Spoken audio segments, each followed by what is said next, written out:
expecting. But just a reminder, if you're looking for Portia, we now stream that at 9 p.m. on Fox Local, and you can watch full episodes anytime you want on the Fox Local app. But I want to get to some breaking news that we are following out of North Fulton County. Atlanta rapper Lil Jon's son remains missing as police intensify their search in that area. Milton police are searching for 27-year-old Nathan Smith, known professionally as DJ Young Slade. He was reported missing on Tuesday. We first told you about it then on Wednesday.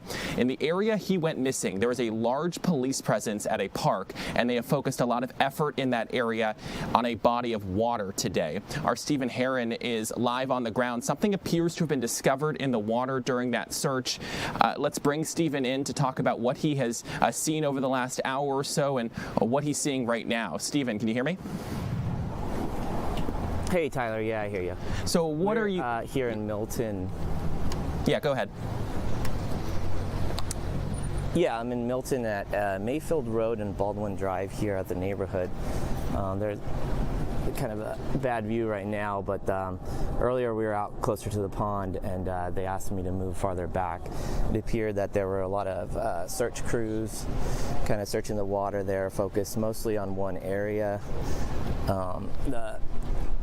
The Cherokee County dive team was out, people in full scuba gear, kind of using ropes and tools to kind of search the area. And this whole neighborhood is actually blocked off here. It's the pond here looks like it's a retention pond for this neighborhood here. It's a pretty big scene, lots of crews. There was K9 units out here as well. It's obvious that they were searching for something in the water. And when they asked us to move farther back, there was a lot of movement at that point. Kind of looked like something was going on, like perhaps they found something. They were pulling out some tarps and things like that. And yeah, just a big scene out here. They did say they were going to shut down this road here, but it doesn't look like they have yet. I can kind of see some crews gathered in a little huddle right now. And that's kind of what I can see from this vantage point. It also looked like they may have had like an ROV type thing searching the water. Let's see if I can move a little bit. There we go. Stephen, while you're doing that, can I ask you a quick question? We obviously saw, or you can see the active scene right there, a lot of units at Cherokee County dive team that you mentioned. Have you seen more people arrive on scene in the last hour or so? I know Skyfox 5 was flying high over the scene just about an hour or so ago, and we saw something get pulled from the water. We're not sure what that is at this point. We've reached out for information. But have you seen more law enforcement crews and different agencies arriving on scene? Yeah, I haven't seen too many more crews get here, but the whole street is lined up with units and dive team, K9 team, fire crews. It's a big scene out here, lots of people, and I haven't seen more show up, but there's definitely a major presence here. Has there been any activity change in the last hour or so, or a little bit more than that, after something did appear to be removed from the water? Yeah, when they asked us to move farther back, it was obvious that something was going on. A lot of crews were coming to help, bringing, it looked like tarps and things like that. From where I'm at right now, I can't really see that area, but it kind of seems like things may be wrapping up. Looks like they're kind of doing like a huddle type thing. Okay. And maybe like a debriefing type situation. Stephen Herron, thank you so much for giving us that update from the scene. We're going to be following. This is a story that we're going to be continuing to stay on top of. We have one of my colleagues, Angelique Proctor, on her way there right now to bring everyone the very latest during our streaming hours here at 2 and 3 o'clock, along with Fox 5 News at 4, 5, and 6. Stephen, thank you for that update. I want to bring you back into our studio here and see what we're working on today. We have a lot of reporters scattered throughout the entire Fox 5 viewing area who are gathering details on their stories right now, and the person who's in constant communication with them is Fox 5 assignment manager Tanya Mendoza. She is standing by at our assignment desk with a preview of what our crews are working on right now and what they're able to gather. Tanya, what do you know? Hi, Tyler. That's right. We have several crews out today and some big stories to report on. Right now, reporter Ray Yanina is out in Gwinnett County. Last night at around 11 p.m., Gwinnett County Police responded to the Live-In Lodge on Stone Mountain Highway. And when they got there, a 17-year-old boy was shot and killed. When they started investigating, they say they interviewed a man by the name of Shamarcus Cochran, who told them he had gone to a gun range and was cleaning his gun, and it went off. They're saying that the boy who was in the room next door was shot and killed from that bullet, and he basically has now been charged with involuntary manslaughter in that case. So we're working on that. He's supposed to be in court tomorrow, and Ray Idina will be following that closely. Also, I wanted to mention that Deidre Dukes is at the state capitol following the Georgia lawmakers who are considering two major bills regarding student athlete compensation. So in the House, a new bill aims to protect high schoolers by ensuring their name, image, likeness, better known as NIL contracts, expiring immediately after graduation, preventing predatory deals from following them to college. And in the Senate, a separate proposal would exempt college students from paying state income tax on NIL earnings, a move designed to give Georgia schools a massive recruiting edge over other states. So that is happening, and Deidre is going to explain all of that for everyone later today. Besides that, you just talked about Angelique up in Milton on the search. We also want to mention a story that Angelique was on yesterday regarding the sexual assault suspect that the Atlanta Police Department held a press conference about, Kwame Shabazz. He was arrested by Gwinnett County authorities. So he has been arrested. He has now been transferred to the Fulton County Jail.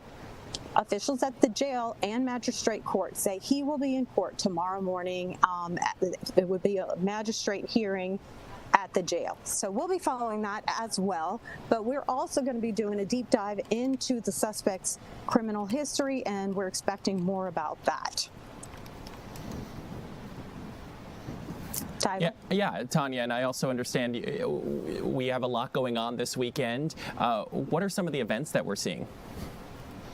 Well, there's some fun stuff going on. You know, the Super Bowl's happening, and there's going to be a lot of parties. I know that at the Battery at Super Pen or Super Bung, they're having a watch party, and the name of it is Benito Bowl Party. So I guess they're excited about the halftime show as much as they are about the game there. Yeah. So that's happening. Also in Alpharetta, there's a polar plunge that's going to benefit Senior Services of North Fulton. So that sounds like a fun activity. That's over at Willis Park Pool. And in DeKalb County, the CEO, Lorraine Cochran, announced that there's a food giveaway going on, and it's going to happen at several locations throughout the county, several churches. They're going to be giving out, I believe, boxes of food to people. But she will be at the one over at Plaza Fiesta on Buford Highway. So several things going on. People can actually go to our website and check out. There's a long list of events going on. Yeah, I was just actually looking at that a little earlier. We have such a huge list right now, and they're broken down by county. It's on our Fox Local app and fox5atlanta.com. Tanya Mendoza, thank you so much for joining us this afternoon with the update on what our crews are working on right now for our afternoon and evening newscast. We really appreciate your time. Hope you have a good weekend. Thank you. And let's talk about the weekend. Obviously, it is going to be a beautiful weekend. We've been talking about this for days. After 3 straight weeks of winter weather, we are now finally getting a break. Hopefully, though, people are able to go out and enjoy it, especially with some of those activities that are going to be happening in Super Bowl Sunday. Let's check in with Fox 5 Storm Team meteorologist Lauren Robinson, who is standing by at our weather center with a look at how you are going to probably enjoy this weekend, especially since it's so beautiful outside right now. Lauren? Happy Friday. For the first weekend in a stretch of weekends, we actually have some weather that you can go outside and enjoy as long as you don't mind a breeze or two, because it's going to be pretty windy today and again tomorrow. But let's take a look at these temperatures. As we move through the rest of the early afternoon, we're going to see those highs in the upper 50s to low 60s, which is a little above average for this time of year, but we're also going to watch for those gusty winds to continue to push in up to 20-30 miles per hour. So it's going to be very windy. Now, those winds stick around even through this evening. As we're going to bed tonight, temperatures pretty mild, though, in the 40s by late Friday night.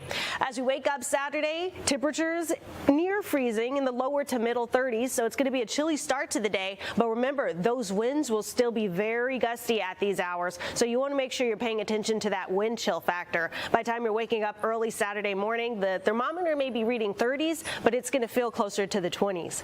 Now, as we move into our Saturday afternoon, those temperatures will drop for one afternoon, and that's going to be behind a cold front that pushes through later this evening. That front's not going to bring us any sort of precipitation, but it will drop our temperatures for one afternoon Saturday. As we move into Saturday evening, those temperatures in the 30s by the time we're going to bed. But let's take a look at those winds. By noon, we're looking for those winds gusting up to around 20 miles per hour, and then by the early afternoon, late afternoon, early evening hours, this is where we're going to see those winds gusting 20 to 30 miles per hour. Some areas to the northeast could even see those winds gusting above 30 miles per hour. So you want to watch for those extremely strong winds this afternoon, and they don't leave for the next day or so. We go to bed Friday night. It's still very windy out there. Even as we're waking up Saturday morning, winds still gusting between 20 to 30 miles per hour. Now remember, this is also the time where the sun is down, those temperatures are cooler, so you're going to watch for those winds to play a factor on how cold it feels if you're going to be out late Friday night into early Saturday morning. Pay attention to those wind chill factors. As we move into our Saturday afternoon, those winds stay gusty and our temperatures will be maxing out in the 40s. So you want to pay attention to that as well. But on the good side is we're going to be sunny and dry as we move all throughout our Friday, Saturday, and even into Sunday.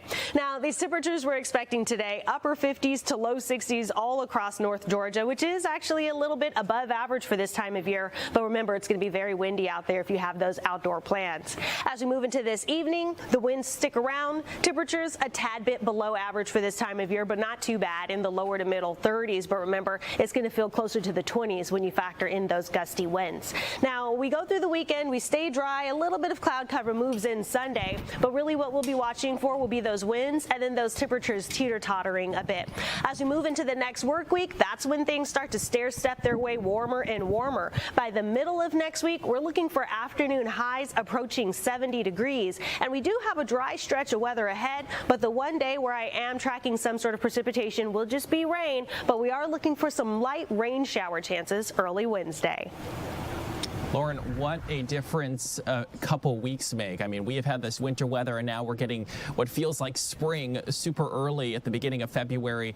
Obviously, we're probably going to get that winter weather again, is what our folks were telling us, cold temperatures. But at least we can enjoy it for the next week or so because the temperatures and the weather look absolutely beautiful.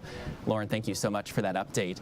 We want to turn our attention now to a story that a lot of people are talking about. It is that the disappearance and abduction of Nancy Guthrie, the mother of the Today Show host Savannah Guthrie. For the second time, the Guthrie family has released a video, this time yesterday, begging a possible captor to contact them and prove that they actually have her. Nearly 6 days after her disappearance, investigators say they have no suspects, no persons of interest, and no signs of the 84-year-old. Fox's Kaylee Schuyler joins us live from Tucson, Arizona. Kaylee, you've been on the ground for much of this case and the search for Nancy Guthrie. Can you tell us about this latest video?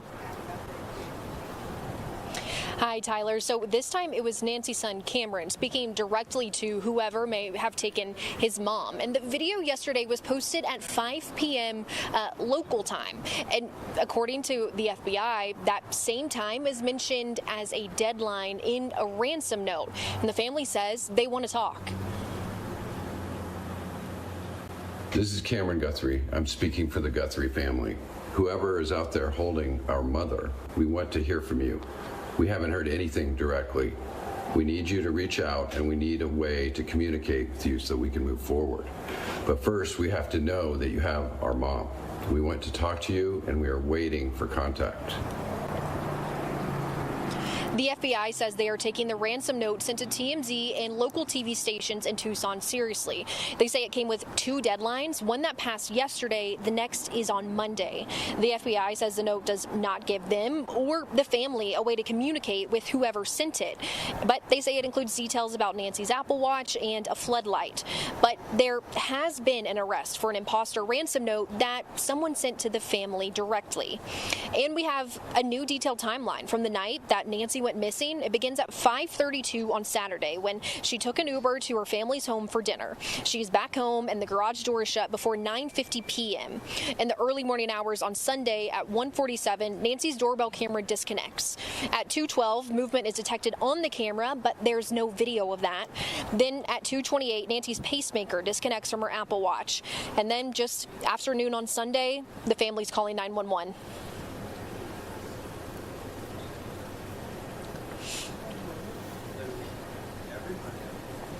Kaylee, can I ask you a question since we have you there? Has the mood changed anything over the last 6 days or so as this case continues to develop? I know we heard a lot of, as you mentioned, the timeline yesterday during that news conference, a lot of bombshell details about what was maybe the timing of these ransom notes. But has the mood shifted in Tucson? I know they definitively said that they believe she is still out there. Yeah, and I think rightfully so, Tyler. With each day that passes, people who are living here are becoming more and more anxious. I think even kind of the media presence here has become a lot, because yesterday I was outside of Nancy's home kind of early afternoon into the evening, and once you turn into that neighborhood, it takes about 11 minutes to get to Nancy's house, and it's these small roads. There's a lot of media that's parked in front of Nancy's house, and you can tell the neighbors kind of have a sense of that they're ready for this to be over, but of course with a happy ending. So it just seems like people here mostly are wanting more answers. And we did get some yesterday, but we don't have answers to some of the very big tips or hints at things, and so it seems like there's a lot of rumors and there's a lot of speculation happening because people aren't getting those answers from law enforcement. Yeah, truly a tragic situation. Everyone's hoping that she can be brought home safely. I've been seeing all those posts online. Kaylee Schuyler in Tucson, Arizona, thank you for the update, and thank you for sharing all this information with our viewers today. We really do appreciate it, and all week as well. And we still have a lot more come here on the Fox 5 News Live at 1 o'clock. We are talking about dogs, specifically a trending story about a local county asking for help with dogs rescued from inhumane conditions. We're going to have that for you in just 2 minutes.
Thanks so much for sticking with us for Fox 5 News Live at 1 o'clock. We have a lot of stories we cover every single day, and not all of them make it on TV, but there are some that you guys are really clicking on consistently. So we want to check in with our digital center. Fox 5's Sam Daniel is standing by with a look at some of the top trending stories that are happening right now. Sam, what do you have for us? Hey Tyler, so the first story up has to do with the legislative session currently going on in Atlanta. The Capitol is bustling. There have been over 1,000 bills introduced in the House, about 600 introduced in the Senate, and one that stood out to me today, I just wrote it up, put it out online, people are already talking about it. A Georgia representative, state representative from Cobb County, introduced a bill to make it a felony for people to use vehicles in a way that interferes with law enforcement. So this has to do with using your car to block police, even if your car is moving in a way where it interferes with some sort of law enforcement agency, that's considered a felony.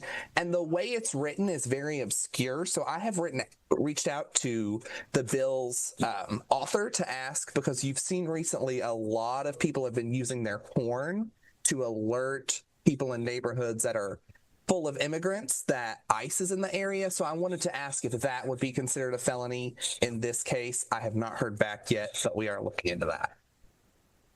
That's obviously very interesting from the standpoint. I mean, you would think that something like that would have already been a crime, but I mean, obviously they want to make sure in state law that it is like written out correctly so that there's no trouble understanding it. Is that what this is kind of have to do with that? Does it kind of have to do with that? That's a lot of what the comments on our Facebook and Instagram about this have already said. So I want to talk to the author a little bit more about her reasoning, but I think what it comes down to is looking at the proving obstruction of justice. When somebody's in their car, could they have been actually obstructing prior to this? I don't know, but the way this law is written makes it very clear that that will be the case moving forward. Okay. Obviously interesting stuff with that. We'll have to hopefully get in contact with her to get that update. What's another thing that's trending online? I think it has to do with animals. Yes, so it's a positive update in a horrible story that we had to write earlier in this week. I'm a huge dog lover, so it really stood out to me. But in Butts County, there were 2 emaciated animals found earlier in this week. They were called Skelly and Shelly by the shelter in Butts County. They just looked awful. They were chained to huge metal rusted chains and in crates.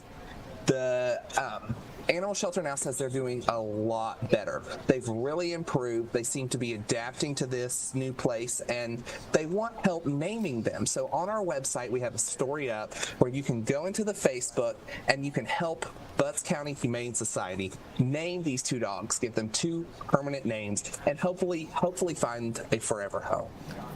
They look so cute. They look like pit bull mixes of some sort, and hopefully someone comes up with some good names for them. I know. So I've been looking at some of the names. So like Pebbles and Bam Bam is out there. Lucky and Blessed because of the situation they were removed from. Hopper and Ella. Bubba and Sissy because one's female, one's male. So there are a lot of good names out there already, but this is your chance to go on their Facebook page, comment, put the name out there, and then it's going to be selected sometime today. So you need to act fast, get out there, and then they're going to put it on their Facebook. So as soon as it's out there, we will update our story online and let you guys know. Okay. And then I know the Monks for Peace, they were all over Fox Local and all over our air when they were coming through our area, and I understand you have an update? Yes, so today is their 104th day walking, and they are now in their last stretch. They're very close to Washington, D.C. They are, and I'm going to make sure I get the latest update out here. They're in Virginia, near Fairfax, and they are about 15 days from making it to D.C., so this has been a 120-day 3,200-mile peace walk. They started last year, October 26th, and they've been walking ever since. They came into Georgia back in December. They were gathered with thousands of people in different places, including DeKalb County, all the way up. They've been through South Carolina, North Carolina. They're in Virginia now. And they had a huge gathering just this week with 10,000 people, where the governor of Virginia came out to meet them. So they're getting a lot closer, and as they make it further and further, their crowds are really starting to grow. There was so much interest in those monks. During the holidays, they were here. I know we are keeping track of them, and I know you are as well in the Digital Center. Sam, Daniel, thanks so much for joining us with those top trending stories that we have going on here on Fox Local and fox5atlanta.com. Appreciate your time. And guys, I want to bring you back into our studio here and talk about another story that is vitally important, and that has to do with oral health. It's a national initiative. Our Eli Jordan joins us live from Smyrna with more on the Give Kids a Smile program. This is obviously important. You know, having that smile, you don't want to have your teeth and have to lose your teeth super young. What are they doing, Eli? Hey, Tyler, you know what? That story was from this morning. I'm actually at the High Museum where Mimi Plum, a longtime photographer out of California, has her first exhibit, 150 exhibits. But, you know, we can get to that story later. But here at the High, this exhibit just opened. And like I said, it's Mimi Plum's subjective view of the world. It's called Blazing Light. I believe, is it Blazing Light? Blazing Light, yeah. Yeah, I'm here with the High curator, Greg Harris. Greg Harris, thanks for joining us. Yeah, thanks for coming by. And we were talking about teeth earlier, but this is the next story for me. So tell me about Mimi's work here. She's opened it up. This is her first full-on solo exhibit, right? Yeah, it's her first solo museum show, yeah. And so tell me, what kind of work does she does, and what can people expect to see if they come out here? This runs through May 10th, right? Yeah, so Mimi makes work that kind of comes out of a documentary tradition. She's not staging any of these photographs. She's looking at the world as it is, but she's trying to make pictures that speak to like the experience, the anxiety of living through turbulent times. So she started making these pictures in the 1970s, you know, at the height of the Vietnam War, Watergate, the Nixon era, and carried through into the 1980s. She's really interested in how humans have impacted the earth, like climate change, and the effects of climate change are a big concern of hers, but also issues like income inequality and political tension, and kind of how that manifests in unexpected ways. And so how did you guys, I mean, you know, curator, you found Mimi, and did she come to you, or do you go to her, or just how does that work exactly? So Mimi published a really phenomenal book called Landfall in 2018, and I saw that book. I find a lot of artists through photo books that they make. And I came across that book. I'm just floored by the work. And so I reached out to Mimi, just wanted to get to know her work a little bit more. And then after a couple of years of getting to know her and getting to know her work better, I asked her if she'd be interested in working on a show with me. And, you know, she obliged. So she has several books out, correct? I think the book that we put together for this show is her 7th book. So she's got a pretty great publishing history. And so tell me the name of the exhibit. I want to make sure I got it right. Yeah, the show's called Blazing Light, Photographs by Mimi Plum. And the book has the same title. There's 105 photographs. The earliest was made in 1972, the most recent in 2025. So it spans her entire career. And this is going on for how long? It'll be up until May 10th. Till May 10th. And then but also, too, she has a speaking engagement, correct? Yeah, Mimi and I will be doing a conversation here at the High on March 19th, that evening. And if people wanted more information on that, what should they do? High.org is our website. You can find more information about the show, about the talk. So it's all right there at high.org. And just tell me your hours real quick if people are interested. This exhibit open today, so this is open to the public right now. Yeah, we're open Tuesday to Saturday, 10 to 5, Sundays noon to 5, and we're closed on Monday. Closed on Monday. And high.org? HIGH.org. High.org, and also mimiplum.com, too, if you want to learn more about Mimi Plum, the photographer, whose works are on exhibit for the first time here at the High. She's been taking photographs longer than I have been alive, and they're all black and white, and they're really cool. And, you know, she describes this as a subjective view of the world. And I will be speaking with the photographer herself later on today, either in the 2 or 3 o'clock. So that'll be an interesting chat. I'm going to, you know, ask her all sorts of good photography questions. But, you know, the High, this is open from, you know, today until May 10th. And so come on down here and check it out. She's got 150 pieces of work here, all beautifully framed and lined up, and little descriptions by each one. You can make a day out of it this weekend. We finally have a nice weekend. It's going to be windy, so come on down to the high, get out of the wind, come down, check out the exhibits, and check out the new exhibit, the photography exhibit by Mimi Plum here at the high. Tyler? Sorry I don't have any teeth for you, but you know what? But I got some photographs for you. I think this is a really neat story, and I appreciate you giving us a look around, a sneak peek, if you will, of what people can see if they come on out to the High Museum. I mean, the pictures look fantastic. I think people who go out are going to really enjoy it. And that little tease you're going to hear from the photographer on Fox 5 News Live at 2 and 3 o'clock. Eli, I really appreciate it. And coming back into our studio here, I want to talk a little bit about what we have coming up here during the 1 o'clock streaming hour, and it really has to do with Valentine's Day. If you've looked at the calendar, we are very close. But you could end up falling for a scam if you're not careful. We are speaking to a cybersecurity expert on tips on how you can protect your money. That is coming up right after this.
And welcome back. Thanks so much for sticking with us here for Fox 5 News Live at 1 o'clock. If you looked at the calendar, Valentine's Day is just next weekend. So, 8 days away? And it is all about love. But it's also one of the busiest times for online romance scams. Cyber criminals use flattery, urgency, emotional stories so they can try to separate you from your money. Joining us now is former FBI operative and cybersecurity expert Eric O'Neill, author of Spies, Lies, and Cybercrime, with how to spot the red flags and ways you can protect your money. So Eric, obviously a lot of people are looking for love this time of year. Why is this such a prime time for scammers to be able to try to steal money from people? Well, criminals know that people are feeling emotional, they're looking for connection, and they are expecting that connection. So one of the easiest scams that we're going to see flood your email inboxes, your DMs and social media, and every way you connect to people on the internet are these fake online scams saying someone has tried to deliver you a gift from an anonymous admirer or your loved one, and click here or open this attachment so that you can claim your package or your present or your flowers or your chocolates, and that can be a scam. So the rule of thumb here is be very careful when you're going through your email and you click on those links or open those attachments. Instead of doing that, delete the email and go directly to the shipping service or the UPS or the company that says they're going to send you something, and make sure it's a real present and not a scam from a cyber criminal. Obviously good advice there. What are some changes that people deal with in their behaviors that make them more vulnerable this time of year? Well, what cyber criminals want to do is exploit your emotions and create a sense of urgency. So another scam that we're seeing is using AI deepfakes in order to commit one of the most nefarious scams that are out there, called the romance scam. And what they can do is sometimes take a few days or even a week to slowly get you to think they're a real person, that you're starting to fall in love with them, and then they try to scam you out of your money by creating some kind of crisis that they're in and a sense of urgency, and you want to do something nice for the person that you care about, even though you never met them, and then they scam you out of your money. And it could be something like, I got in a car wreck, I just need some money to get my car repaired, can you help me out? Once you send that money to the scammer, it is gone. Yeah, Eric, you hear all the time the term love bombing. What does that look like in real life? I mean, I feel like that is probably one way that people are able to exploit and try to be able to take advantage of someone.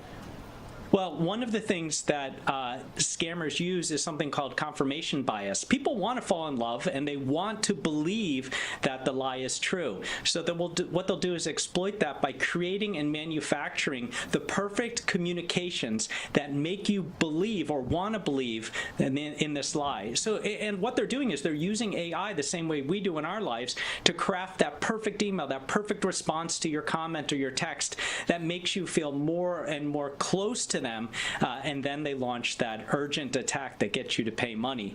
So you have to be very careful. And the rule of thumb there is if it looks too good to be true, it's probably a scam.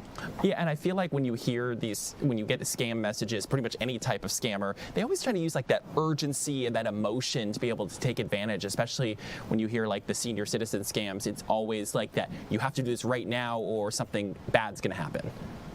That's right. And you have to be careful and look for this, especially when you're on dating apps or you're flirting with someone on social media. If you're connecting with someone over the internet, you have to first be suspicious that it's a scam and resist that urgency. And the most important thing you can do is take a breath, take a step back, and reach out to a friend. I say reach out to your most hard-nosed, suspicious friend and say, hey, could you just read through some of these texts and chats from this guy or gal and tell me what you think? And sometimes getting that second opinion, they can look at it from a different, more dispassionate way and say, I think you're getting caught up in an emotional scam.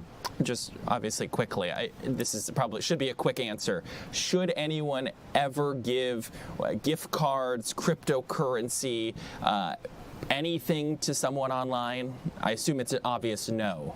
If they're asking, it's probably a scam. No, and that's a tell. If they're asking you to send them money through gift cards, a wire, or especially cryptocurrency, then it is probably a scam. Normal people don't do that. And if someone is watching right now and they listen to you and they think that maybe they're in some type of situation like this, is there something that they should do immediately? Yes. So what you want to do is make sure that if the person has gotten any sort of access to your information, you change your passwords on those accounts immediately. You report it to the companies, especially your bank accounts, or your email service or social media. You want to make sure that they haven't sent you some sort of link that's going to install malicious software. And if you feel that you are the victim of a scam, especially if you've sent that wire or figured out a way to send cryptocurrency to someone, then you should report it to your local police. So at least for their crime statistics. And if it's very serious, you can go to the FBI's Internet Crime Complaint Center, the IC3. And beyond just Valentine's Day, I mean, are there a lot of elderly type of scams that go on right now that maybe involve romance as well? Yeah, elder scams are on the rise. They cover the gambit from tax fraud scams to romance scams that are continually targeting particularly our elders who are widows or widowers, who are lonely, who are isolated, and are desperate for that connection, and they can be insidious. There are countless cases of elderly folks who are scammed by someone that they believe loves them out of hundreds of thousands of dollars. And I might also add that if you are approached by your favorite Hollywood celebrity, sports star, or politician, and they are telling you that only you are someone they can connect with, that's probably not real. Yeah. With Valentine's Day, again, just a little over a week away, what is one thing you want people to remember as they're chatting online, and your takeaway or their takeaway from our talk today? Yes, here it is. Valentine's Day scams, in particular, use emotion against you. So the moment that you feel rushed or flattered or afraid, you're probably in the danger zone here. So remember, if it looks or sounds too good to be true, assume it's a scam, conduct your own investigation, and definitely do that before you send any money to your online paramour. Eric O'Neill, I really appreciate your time this afternoon. All really good advice. Unfortunately, it's necessary advice. We see and hear about these scams all the time, especially around Valentine's Day, because people are always looking for that love, and it's just so tragic when someone gets taken advantage of. Eric, I really appreciate your time, and we hope you have a good rest of your day, and hopefully you don't have any Valentine's Day scams coming your way. Thank you very much, everybody. Stay safe out there. And so let's talk about more Valentine's Day stuff and something more positive about Valentine's Day. A local chef is serving up a romantic dinner experience for the special day. Fox 5's Alex Whitler spoke with Chef Alexis Valentine about his dinner experience on Good Day Atlanta. Let's take a look. I absolutely adore what you guys have going for this, because so many people think like a vacation is romantic. You're bringing the vacation to us. Exactly. Yeah. Exactly. So again, the Foodie's Place, it's in East Decatur Station in Decatur. We have here our Valentine's Day experience, Love Without Borders. We'll be featuring love from romantic places around the globe. Beautiful. I love every bit of this. As I was just talking with Lauren Robinson about where I need to vacation for this year, absolutely. You're going to give me some ideas. So Most what definitely. are you cooking up right now? So for our first course, we're going to take a stop. We'll travel, like destination. Yeah. Our first stop for our romantic destination shall be Spain. Ah, beautiful. Yes, so here we're going to feature for our first course, or for our appetizers for featuring for Valentine's Day, is a serrano ham and manchego bites on potato planks. Absolutely delicious. Oh yes, the manchego cheese is absolutely delicious. And we're going to finish it off here with a little balsamic syrup. Let's just garnish it and make it beautiful. Look at this, look at this. Makes you want to dig right in. And a little fresh chives from the farmers market. Here we have beautiful farmers markets here in Georgia. We do. All over it. I go to so many of them too, especially like in the spring. Exactly. Yeah. So here, now, you know we were here before, if you can remember, and backed by popular demand will be our filet mignon. On our second stop for our course, we will go to France, the place of love for sure, with the language of love, yes? Yeah. So here we have our filet mignon, and it's topped with a lump meat crab cake, farmer's market potatoes, and we're going to finish it off with a little hollandaise sauce. I love how each thing has a little dollop on top. Oh, absolutely. A little something extra for the extra person in your life. Garnish it with a little fresh saffron. Beautiful. I have to stop saying that, but it really does look beautiful. Each piece that you're putting together here. Absolutely. Again, you eat with your eyes, and it is the language of love. Food is the language of love as well. It is. You don't have to tell me. There you go. So it should be beautiful, beautiful to your sight. Okay. So now, where are we going next? So our next stop, we're going to do an Asian-inspired dish. So here, we're going to have a little Asian-inspired sea bass. Oh, sea bass is not easy to make. It is not easy to make. This is one of the few dishes that I have ventured on before. What is your tip for getting that right? So what I do with the sea bass is a little oil, a little butter, and you pan sear it. Pan sear it is really delicious. It's a sensitive fish. Yeah. So a little pan searing, seasoning it nicely, and I'm accompanying it here with a little steamed rice and a little sugar snap peas garnished with just a touch of sesame seeds there, and then we're going to finish it off with a ginger infused shallot and beurre blanc sauce. Beautiful. Everything right ginger gives you that little touch of like as if you're helping your body, because ginger has so many benefits. Absolutely, it's good for you. And of course, seafood is no complete without a little garnish of lemon on it. Okay, now we've got to go to one of my favorite our final stops of romance for our Love Without Borders, we're going to take you to Italy and to the dessert. And of course, when you're talking dessert in Italy, tiramisu. It's all about the tiramisu. Yeah. So here we have tiramisu, heart-shaped tiramisu, and this is our house recipe, so you should know, with garnished with fresh strawberries from the farmers market as well. So with the Foodie's Place here on Valentine's Day, 13th through the 15th, you can celebrate Love Without Borders and travel the world, all right there in Decatur. Oh, that's great. So it's not just the 14th. You've got a couple of days. Exactly. It's the whole weekend we're featuring. So if you're not available on the actual Valentine's Day, you can get it on the 13th, the 15th. But either way, you get to travel. Yeah. So a quick question for you, though. Absolutely. I know that there's specific pricing for couples. Does that include all of this or one entree? Give me the details. So you can go online at thefoodiesplace.com. You can book, make reservations, and you're able to customize and pick which appropriate package you would like for your partner. Okay, so what are the rankings here? What are the levels? So we have a 4-course meal. I believe it's about $240. Okay. And if you go online, and because of Fox 5 there is a discount, you can get there for sure, guys. Okay.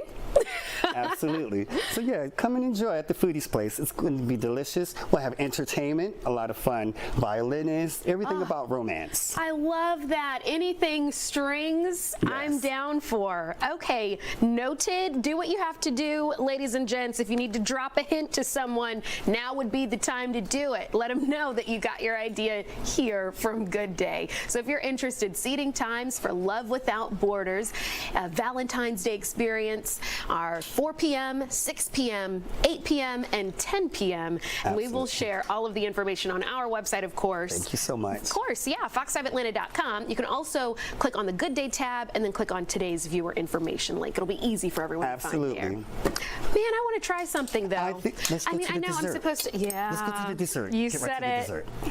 Cheers, Alex. Cheers, Alex. Delicious. I am so jealous of Alex right now. All the food looks delicious, and I loved what they said. Eat with your eyes, because I couldn't eat any of that, and that's what I was doing. It looks fantastic. We still have a lot more ahead here on Fox 5 News Live at 1 o'clock. We are talking Super Bowl and everything Super Bowl, including the halftime show and what you need to know so you can enjoy the big game on Sunday. We'll have that just ahead right after this.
Super Bowl Sunday is almost here, and besides the big game, we obviously have the halftime performances, or the performance with Bad Bunny. Let's bring in Fox's Ashley Dvorkin. She is live outside Levi's Stadium. You are tracking all of it, Ashley. There's going to be a lot of excitement for this weekend.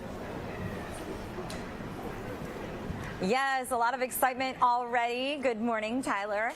And what we do have the teams, of course. We've got the Patriots and the Seahawks as they are practicing. We also have Bad Bunny gearing up for the halftime show, and we learn more about it. Check it out. Bad Bunny in the building. While the Super Bowl is about football, excitement is growing as millions prepare to watch Latin superstar Bad Bunny's halftime show performance. Fresh off music's biggest night after recently making history at this year's Grammys, Bad Bunny says he's grateful to take on music's biggest stage this weekend. I feel more excited about the people than even me. They happy because this moment and the culture. No word yet if any guest stars will make an appearance alongside him, but Bad Bunny is promising to bring the party. I know that the world is going to be happy at this Sunday. They don't even have to learn Spanish. They just, it's better if they learn to dance. But Bad Bunny won't be the only musical act. I've been rehearsing this in my head for months, if that makes sense. Before kickoff, Charlie Puth will sing the national anthem. Coco Jones will perform Lift Every Voice and Sing. With Lift Every Voice, there's so much hope and tenacity that I relate to. And Brandy Carlisle will belt out America the Beautiful. This is a song about a country, a beautiful country that ebbs and flows in terms of hope, and it's a work in progress. And that's just some of the music. There are performances all over the Bay Area in the days leading up to the big game. Tyler? Ashley, thank you so much. Looks like fun. Hopefully everyone's able to enjoy the game, the commercials, and the halftime performance. Thank you for your time, Ashley. And we will hopefully see you on Monday with a recap. And let's bring in Fox 5's Tom Haynes. We have a big show coming up at 7 o'clock. Probably my favorite, one of the favorite shows that we do here, besides Good Day Atlanta and all our streaming hours. But I love The Pulse. One of our favorite things on The Pulse is when you come on, Tyler, and you have to come back soon. You know, just jumping back to the Super Bowl really quick, it seems like there are 3 segments of Super Bowl watchers: for the game, for the commercials, and for the halftime show.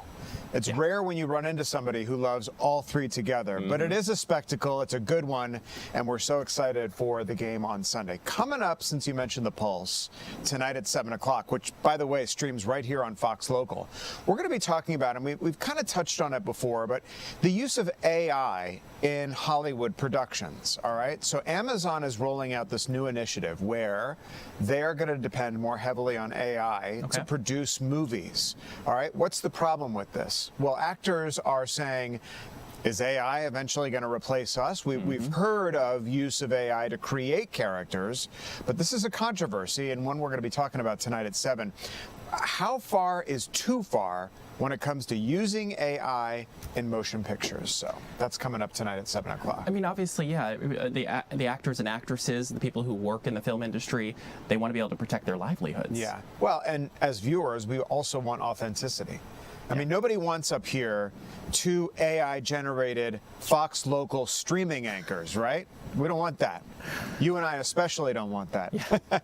No, but it's authenticity, it's being real, it's being human, and it's leaning on the talents of actors in real life that attract us to watch motion pictures. And the thing I love about The Pulse is we want your guys' opinions as well. How can people comment and how can people be able to reach out to us? Well, we have fox5atlanta.com/thepulse, and then, you know, we put up a QR code throughout the show when we're on at 7, soliciting your comments and your feedback, which we always inevitably wind up using on the show. It's like an interactive show. We, you know, gush about our thoughts, and then we want to hear yours as well, which we, by the way, put on the air. So it's a lot of fun, as you know. Yeah. Oh, I've done it a number of times. Actually, I really love being on the show. Yeah. And that's at 7 p.m. tonight on Fox 5 Atlanta and on Fox Local. So come stream along with us for that. But we want to talk about something else right now. We have our Chris Rosenthal standing by, a new partnership between Construction Ready and Georgia Works. They offer free classes, and today there was a graduation. Let's look at what happened. Well, I'm at Georgia Works on Edgewood Avenue here in Atlanta. And Georgia Works, if you don't know it, it's a program designed to help homeless men get back on their feet.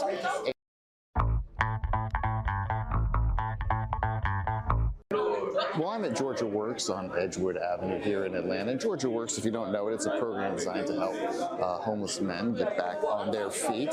And today was a special day for 18 of those men here because they graduated from a construction-ready class. This was a 20-day class, and the first class in a partnership between Georgia Works and Construction Ready. These men got all these practical skills that they need for skilled labor jobs to get started in those industries, training in safety, training in some of the basic starter skills that they'll need. And today, they got paired and matched with a variety of companies like C.W. Matthews, Cleveland Carter, and a variety.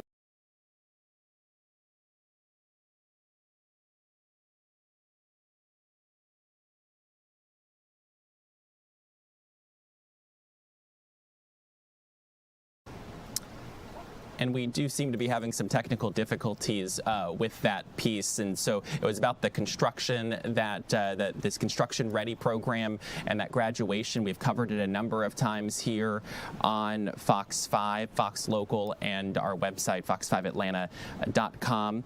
We're going to take a quick break, and we'll be back with what's coming up on the stream at 2 o'clock. Oh, let's take a live look at the airport, which is obviously a beautiful day. The blue skies there, you gotta love it after a few weeks of that winter weather. This is gonna be a beautiful weekend. We heard from Fox 5's storm team meteorologist Lauren Robinson earlier today just about that the temperatures are gonna be beautiful. We're gonna finally have a nice weekend. Now, let's talk about what's coming up on the 2 o'clock stream here on Fox 5 News Live at 2. My colleague Ariel Onstadt has been busy preparing all afternoon and all morning for the show that we're about to have. What do we have coming up? So, Tyler, one of the big things we're looking at is the latest with the search for DJ Young Slade. He's the son of rapper Lil Jon, and we have some new details as police continue to search for him. So we're going to talk about that. We're also going to talk about an incredible story that Ray Urena is working on. It involves a guy who was playing video games at a motel, and then a bullet allegedly whizzed through the wall of the motel room and struck this teen and killed him. I can't even imagine. I mean, how many of us are just trying to relax in our hotel or motel room? Last thing you expect is for a bullet to come flying through. And then the details, like apparently police say a guy was cleaning his gun in a room next door and it accidentally went off. So you just can't be careful enough. Yeah, we know that yesterday when we had our crews on scene, or overnight when this happened, there was a lot of emotion there, and that makes sense. I mean, if they're just in their hotel room or where they were living and this happened, and now this mother, this family now having to deal with the fact that she just lost her 17-year-old in a place that should be safe. Yeah. A horrible story, but Ray's going to join us and talk about what investigators are looking at with that. Some other things I want to talk about, some national headlines. I know we continue to take a look at the search for Nancy Guthrie, and it's just such a bizarre case because at this point, one deadline that the ransom note apparently stated has passed. The second deadline is Monday, but no one has come forward yet to really claim ownership or responsibility for that ransom note. So there's a lot of questions and so much technology. I mean, the FBI is sending in experts and other bits and pieces from Quantico to be able to look into this. And we know, obviously, it's getting a lot of attention even on the national level. Attorney General Pam Bondi actually talked in a news conference about how she was friends with Savannah Guthrie and how this is just a really hard situation. And obviously, when that deadline hit about 5 p.m. yesterday, the Guthrie family posted another video. Yes. I mean, I think everyone just hopes that they can find her and bring her home safely. And I think about, colleagues of Savannah at the Today Show. So often as journalists, right, we don't let ourselves become the story because we're there to tell the news. But in this situation, just the idea that now she's found herself not just the center of the story, but national news, just really awful. So, yeah, we're going to talk about that. We've got a lot of other things coming up. Eli Jordan is going to take us to the High Museum. Chris Rosenthal is going to show us an entrepreneurship event. So lots of things coming up at 2. Lots of good things that you guys should stick around for, and we appreciate you streaming with us here for Fox 5 News Live at 1 o'clock. Ariel Onstadt will take over and join you for the news at 2. We'll hope you have a great weekend, and stick with Ariel.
Welcome in, everyone. I'm Ariel Onstadt. Thanks so much for being here with me live at 2 o'clock. I want to tell you about something we're following here in the newsroom this afternoon, and it actually involves the latest details in the continued search for DJ Young Slade. He's the son of Atlanta rapper Lil Jon, and at this time he is still missing. And I want to tell you what we're learning because we're watching our cameras earlier, taking a look as police continue to search the area in Milton.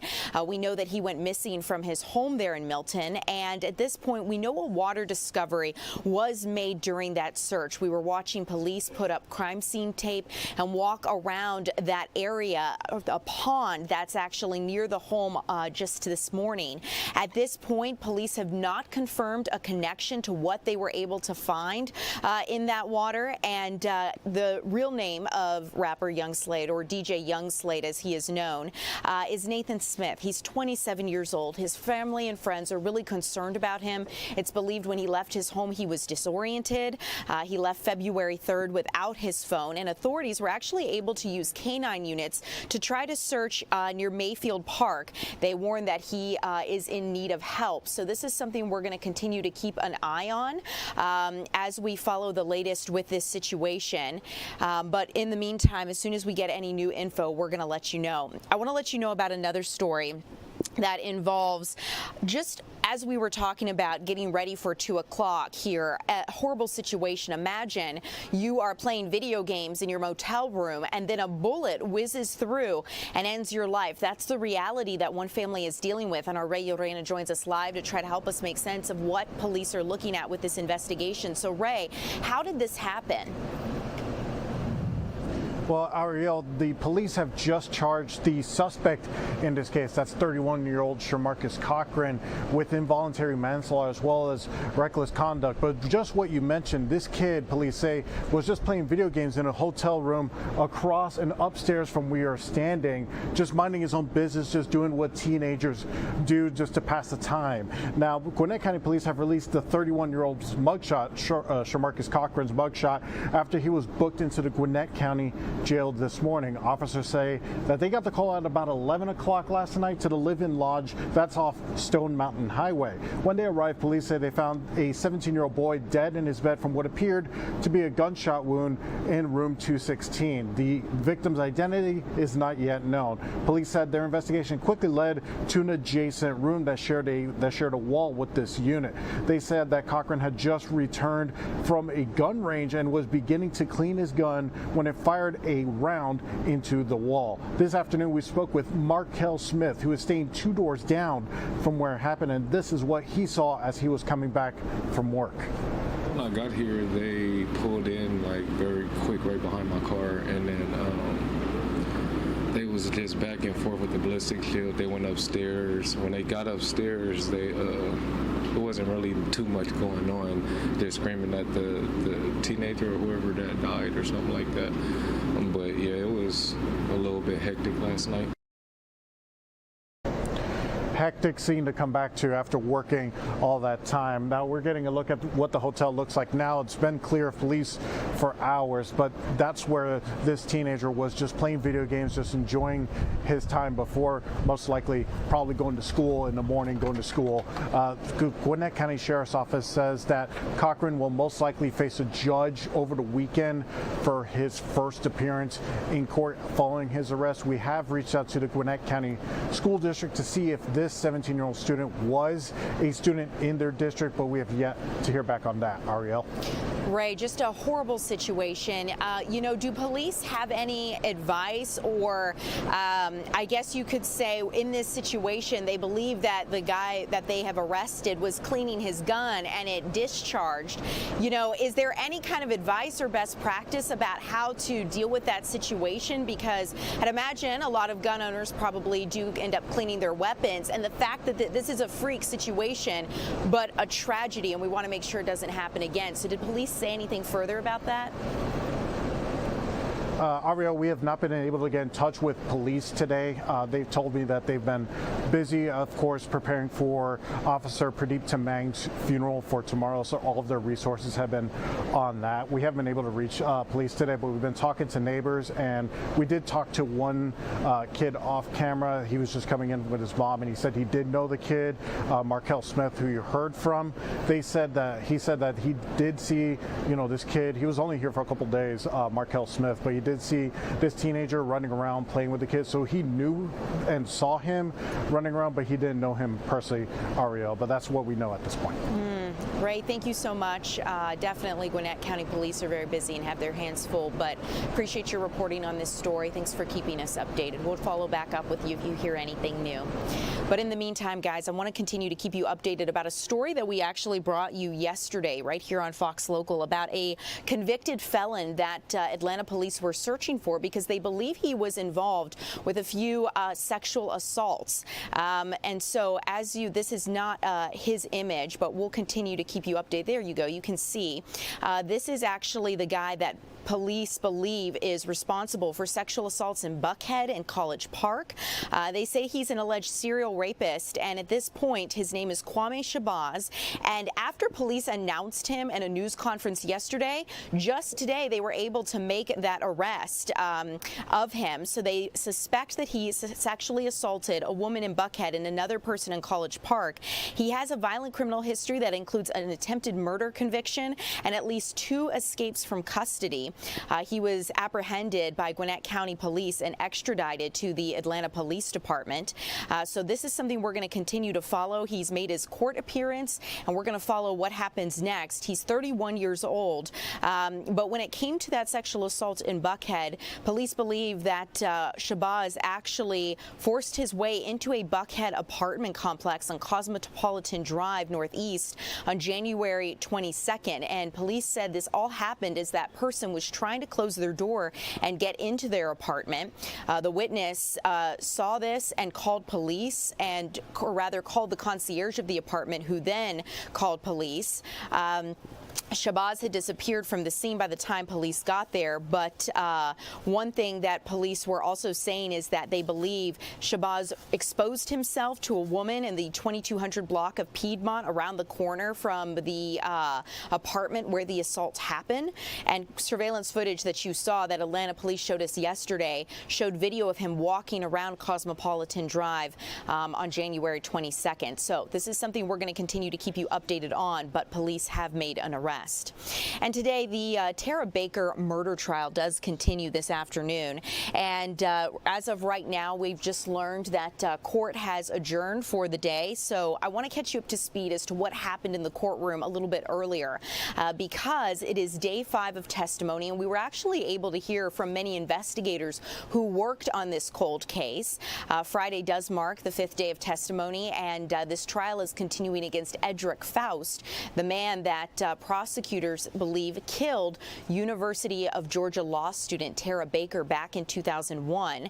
The trial started earlier this week on Monday and has included many testy points so far between the defense and the judge. As we've followed this today, we heard from investigators. We actually also heard from an expert who was able to talk a little bit about the hair used in this case. One thing that the prosecution contends is that Faust committed the crime and the DNA evidence proves his guilt. The defense, however, is arguing there were significant chain of custody issues with the DNA samples over the last 23 years, and they're saying that this does not prove beyond a reasonable doubt that Faust committed this murder. They further suggest that someone who knew Baker was more likely a suspect than Faust. But one thing I want to let you listen to is part of an expert who testified about the hair in this case. He basically talks a little bit about the reasoning behind this, and then we'll come back.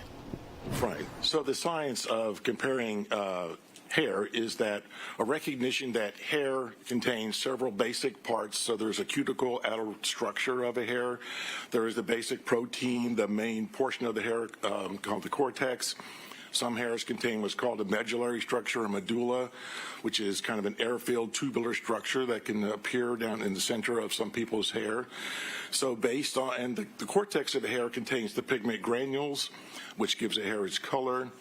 So there's an evaluation microscopically of all of these features, both from a gross microscopic or a low power magnification view, as well as a detailed comparative, detailed microscopic comparison with a questionnaire and known hair, in an attempt to determine if there's an association between those two samples. And so as it relates to the variable characteristics that hairs can have, are there certain characteristics that have a lower rate of occurrence and will be more unique as opposed to other characteristics that have a higher rate of occurrence and less unique? Right. Some hairs possess fewer characteristics than others just based on the amount of features that are available in the hair. For example, a very fine diameter blonde hair would have fewer characteristics to observe than a larger, more heavily pigmented hair. And defense, listening to this, later arguing that this helps to prove that the hair found on Tara Baker or within this case was not related to the defendant. This is something we're going to continue to monitor as the case progresses. Again, it has adjourned for the day, but we'll pick back up on Monday, and we'll continue to keep you updated. I want to let you know where we stand with the latest in the disappearance of Nancy Guthrie, because at this point, it's a race against time to try to figure out what happened to her. One deadline has already passed in this alleged ransom note that was shared with TMZ and other news outlets.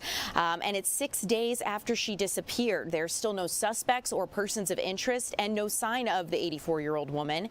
And her son, after that deadline, the first deadline passed, Nancy Guthrie's son posted on social media pleading for her safe return and asking for whoever has information on his mother to come forward. Now, Nancy Guthrie's family did release that second video, and it was posted at the same time that the FBI says that 5 p.m. deadline was listed on a ransom note. Her son Cameron says that they want to talk with the person that seems to be behind all of this, but who has not come forward.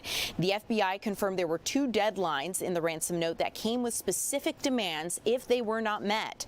The second deadline is set for this coming Monday. The FBI says the note does not provide a way to communicate with whoever sent it, but it does reference the location of Nancy's Apple Watch as well as a damaged light.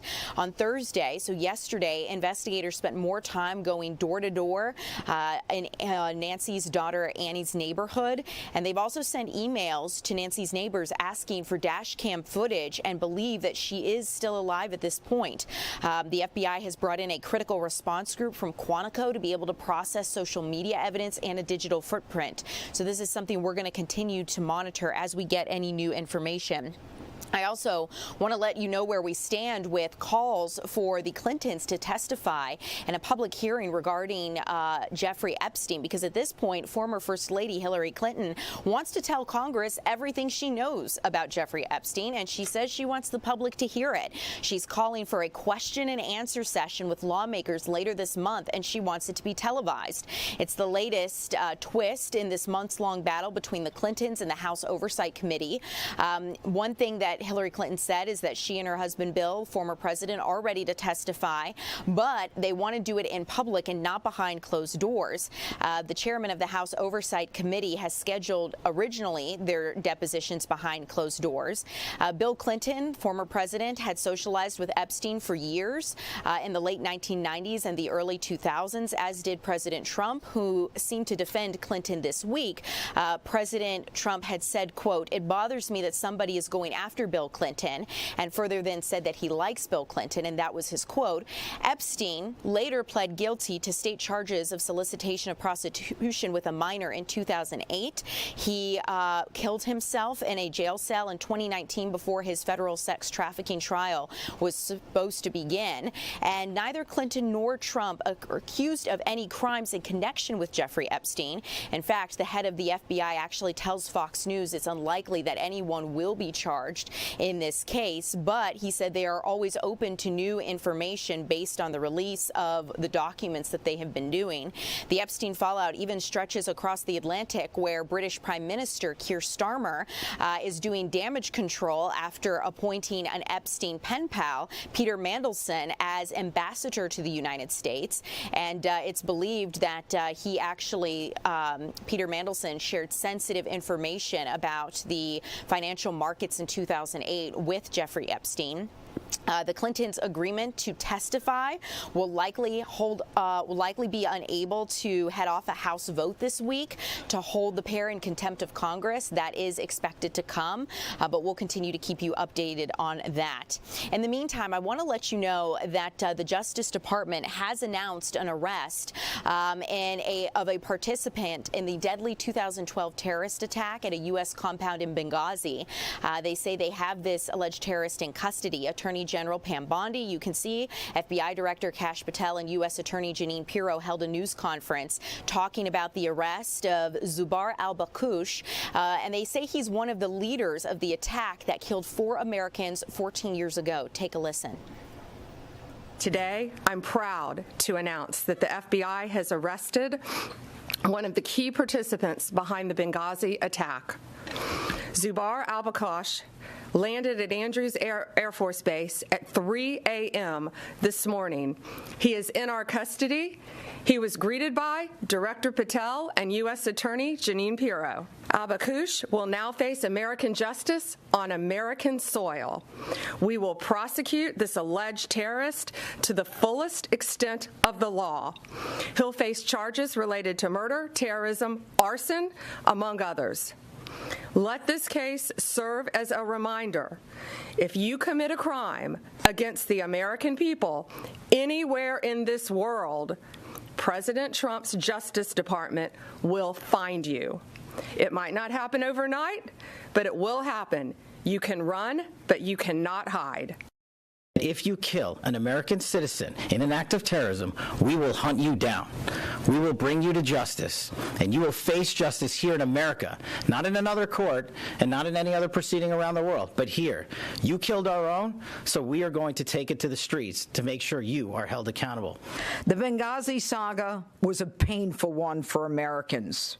It has stayed with all of us. And let me be very clear, there are more of them out there. Time will not stop us from going after these predators, no matter how long it takes, in order to fulfill our obligation to those families who suffered horrific pain at the hands of these violent terrorists. Well, you may remember 4 Americans died in the 2012 Benghazi attack, including U.S. Ambassador Chris Stevens and Sean Smith with the State Department, 2 CIA contractors, as well as Glenn Doherty and Tyrone Woods. Those 2 contractors were also killed in that attack. One thing here domestically that I also want to continue to keep you updated on is that President Trump made an announcement last night about Trump RX. And the president has launched this website, and then he's been talking about it for a while. And he said this is going to offer prescription drugs at discount prices. And this comes as many Americans deal with affordability issues here in the United States and struggle to pay for health care and medications. President Trump says this is the latest step in making America healthy again. He addressed the growing affordability crisis in that news conference yesterday. And the president was joined by Mehmet Oz, Dr. Oz, to unveil Trump RX. This website's going to be available for you to buy low-cost prescription drugs, and you won't be able to buy the medications directly from the site. It actually refers users to direct-to-consumer websites and promises big discounts on everything from weight loss drugs to fertility treatments. Officials say these discounts are actually a result of President Trump's negotiations with drug makers to try to bring prices down, claiming 16 of the 17 biggest pharmaceutical companies have actually already signed on to to this plan. It calls for drugs to be sold in the United States at the same prices that they are sold overseas, First Nations or favored nations pricing, if you will. Democrats say this is a political move designed to pivot the GOP towards affordability ahead of the midterm elections, and they don't believe it's going to help families afford health care at a time when prices are soaring across the board. But still, the website is up and running, and you can find it at trumprx.gov if you'd like more information or would like to see how it works. But speaking of the affordability crisis, there has been an ongoing saga playing out on Capitol Hill as lawmakers have grilled Treasury Secretary Scott Bessent about affordability here. Lawmakers have been putting affordability in the spotlight, and Democrats on the Senate Banking Committee have laid into Bessent over high prices that haven't gone away, and they've asked whether he's agreed with the president's recent comment that the affordability crisis is a hoax. But inflation is at a 2.6% right now, the lowest since 2021. Inflation rates for food and shelter are significantly higher, and lawmakers on both sides of the aisle have pointed to tariffs as something to blame. Secretary Bessent has said the White House won't back down and that he believes tariffs are a key part of the president's domestic policy agenda. So this is something we're going to continue to monitor. President Trump has said he plans to tackle the affordability crisis as it relates to housing ahead of the upcoming midterm elections, and that's something that we're going to continue to follow. We've already talked a little bit about what the White House has done regarding the affordability crisis and housing, some different proposals that they have come up with, but we'll be sure to continue to update you right here on Fox Local. As it relates to affordability, you know, we're seeing a lot of different changes happening within the job market. The president says the U.S. economy is doing great, but there are some signs that trouble could be ahead, and really AI is a huge instigator in all of this. So key job indicators are showing that the labor market is getting shakier. Some experts believe AI could be the reason behind this, but there was a jumpy stock market opening earlier today, and questions on artificial intelligence continue, specifically on how this could change product demand. So AI concerns are focused basically around how this is going to replace workers and how it's not going to just change the roles that companies put forth, but how it changes the actual work. Federal data released yesterday shows job openings dropped in December to their lowest level since 2020. Many companies are still figuring out how to integrate AI into their labor force, and industry leaders and the White House actually have some different views, talking a little bit about how this could change jobs. But the president says that he believes AI is going to be a great job producer. Another indicator released yesterday shows that 231,000 Americans filed for unemployment last week. That was more than the week before and still within the historically low range of the last few years. And this is partly in part, if you think about it, to that winter storm, because it disrupted how many people were able to file for unemployment, leaving some people without that status. But it is something to keep in mind that we saw a record number file for unemployment more last week than the week before. And another potential factor in all of this are tariffs. You know, something that the University of Michigan did is they took a look and released some preliminary consumer sentiment, actually just this morning, showing a slight increase from January to February, still well below this time last year. And that consumer sentiment looked at the job market and consumer confidence.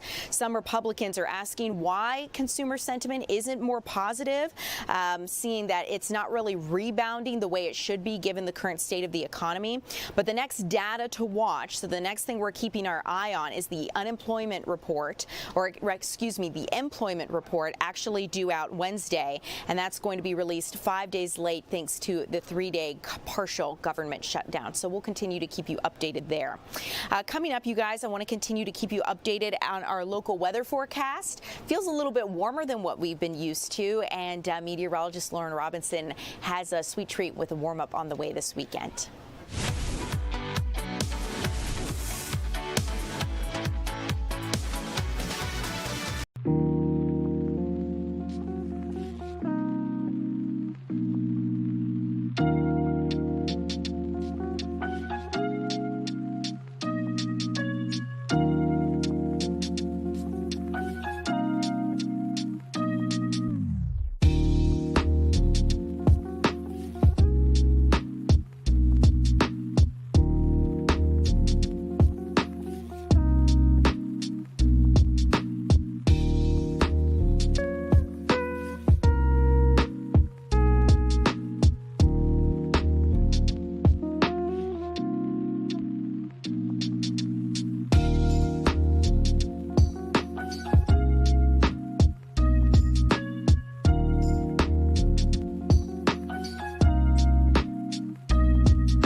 Welcome back, everyone. I'm Ariel Onstad. It's great to see you here live on our Friday afternoon. Friday means the weekend is almost upon us, and meteorologist Lauren Robinson has the overview for your weekend. Happy Friday. For the first weekend in a stretch of weekends, we actually have some weather that you can go outside and enjoy as long as you don't mind a breeze or two, because it's going to be pretty windy today and again tomorrow. But let's take a look at these temperatures. As we move through the rest of the afternoon, we're going to see those highs in the upper 50s to low 60s, which is a little above average for this time of year, but we're also going to watch for those gusty winds to continue to push in up to 20-30 miles per hour. So it's going to be very windy. Now, those winds stick around even through this evening. As we're going to bed tonight, temperatures pretty mild though, in the 40s by late Friday night. As we wake up Saturday, temperatures near freezing in the lower to middle 30s, so it's going to be a chilly start to the day. But remember, those winds will still be very gusty at these hours, so you want to make sure you're paying attention to that wind chill factor. By the time you're waking up early Saturday morning, the thermometer may be reading 30s, but it's going to feel closer to the 20s. Now, as we move into our Saturday afternoon, those temperatures will drop for one afternoon, and that's going to be behind a cold front that pushes through later this evening. That front's not going to bring us any sort of precipitation, but it will drop our temperatures for one afternoon Saturday. As we move into Saturday evening, those temperatures in the 30s by the time we're going to bed. But let's take a look at those winds. By noon, we're looking for those winds gusting up to around 20 miles per hour, and then by the early afternoon, late afternoon, early evening hours, this is where we're going to see those winds gusting 20 to 30 miles per hour. Some areas to the northeast could even see those winds gusting above 30 miles per hour. So you want to watch for those extremely strong winds this afternoon, and they don't leave for the next day or so. We go to bed Friday night. It's still very windy out there. Even as we're waking up Saturday morning, winds still gusting between 20 to 30 miles per hour. Now remember, this is also the time where the sun is down. Those temperatures are cooler. So you're going to watch for those winds to play a factor on how cold it feels if you're going to be out late Friday night into early Saturday morning. Pay attention to those wind chill factors. As we move into our Saturday afternoon, those winds stay gusty and our temperatures will be maxing out in the 40s. So you want to pay attention to that as well. But on the good side is we're going to be sunny and dry as we move all throughout our Friday, Saturday, and even into Sunday. Now, these temperatures we're expecting today, upper 50s to low 60s all across North Georgia, which is actually a little bit above average for this time of year. But remember, it's going to be very windy out there if you have those outdoor plans. As we move into this evening, the winds stick around. Temperatures a tad bit below average for this time of year, but not too bad in the lower to middle 30s. But remember, it's going to feel closer to the 20s when you factor in those gusty winds. Now, we go through the weekend, we stay dry, a little bit of cloud cover moves in Sunday, but really what we'll be watching for will be those winds and then those temperatures teeter-tottering a bit.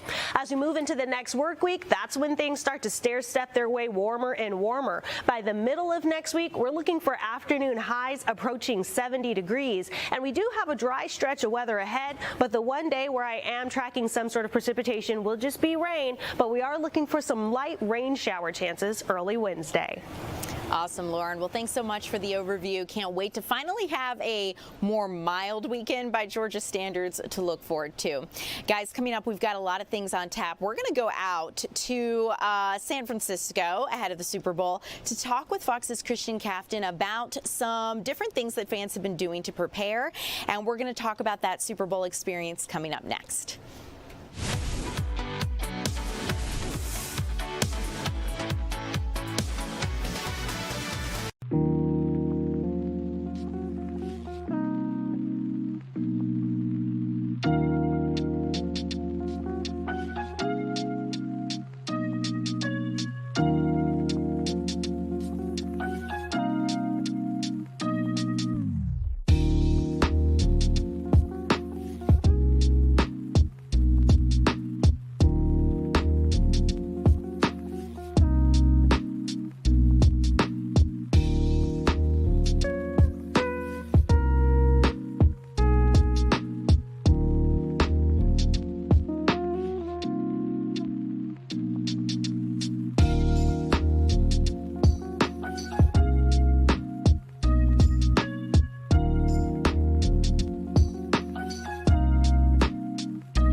Welcome back in, you guys. Super Bowl weekend is here, and San Francisco has really been the epicenter of all events leading up to the big game, from the NFL Honors red carpet to the Bad Bunny look-alike contest. Who even knew there was such a thing?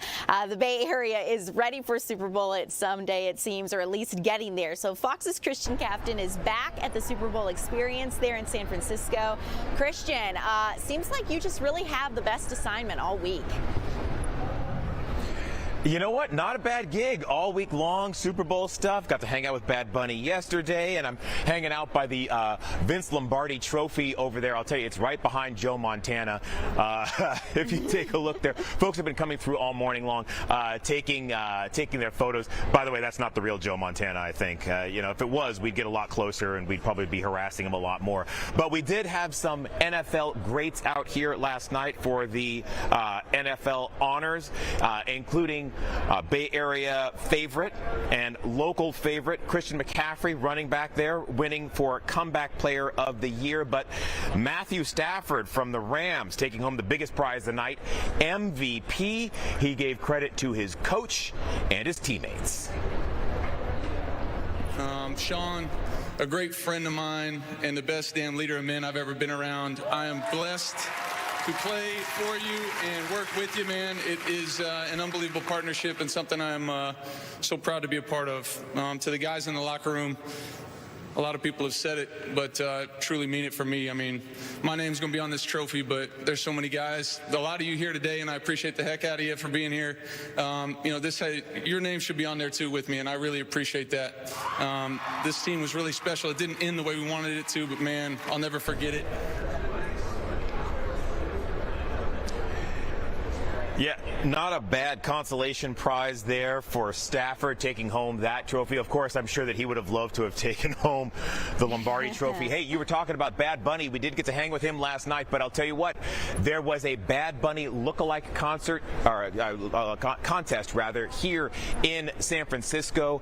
The winner, I think he looked so much like Bad Bunny that if he walked up to the Super Bowl, they'd probably just let him in. We're going to get that video for you a little bit later on and bring you a little bit more about that look-alike contest and all the excitement surrounding the Super Bowl. But as you said, San Francisco, the entire Bay Area, really, Super Bowl fever has gripped the area.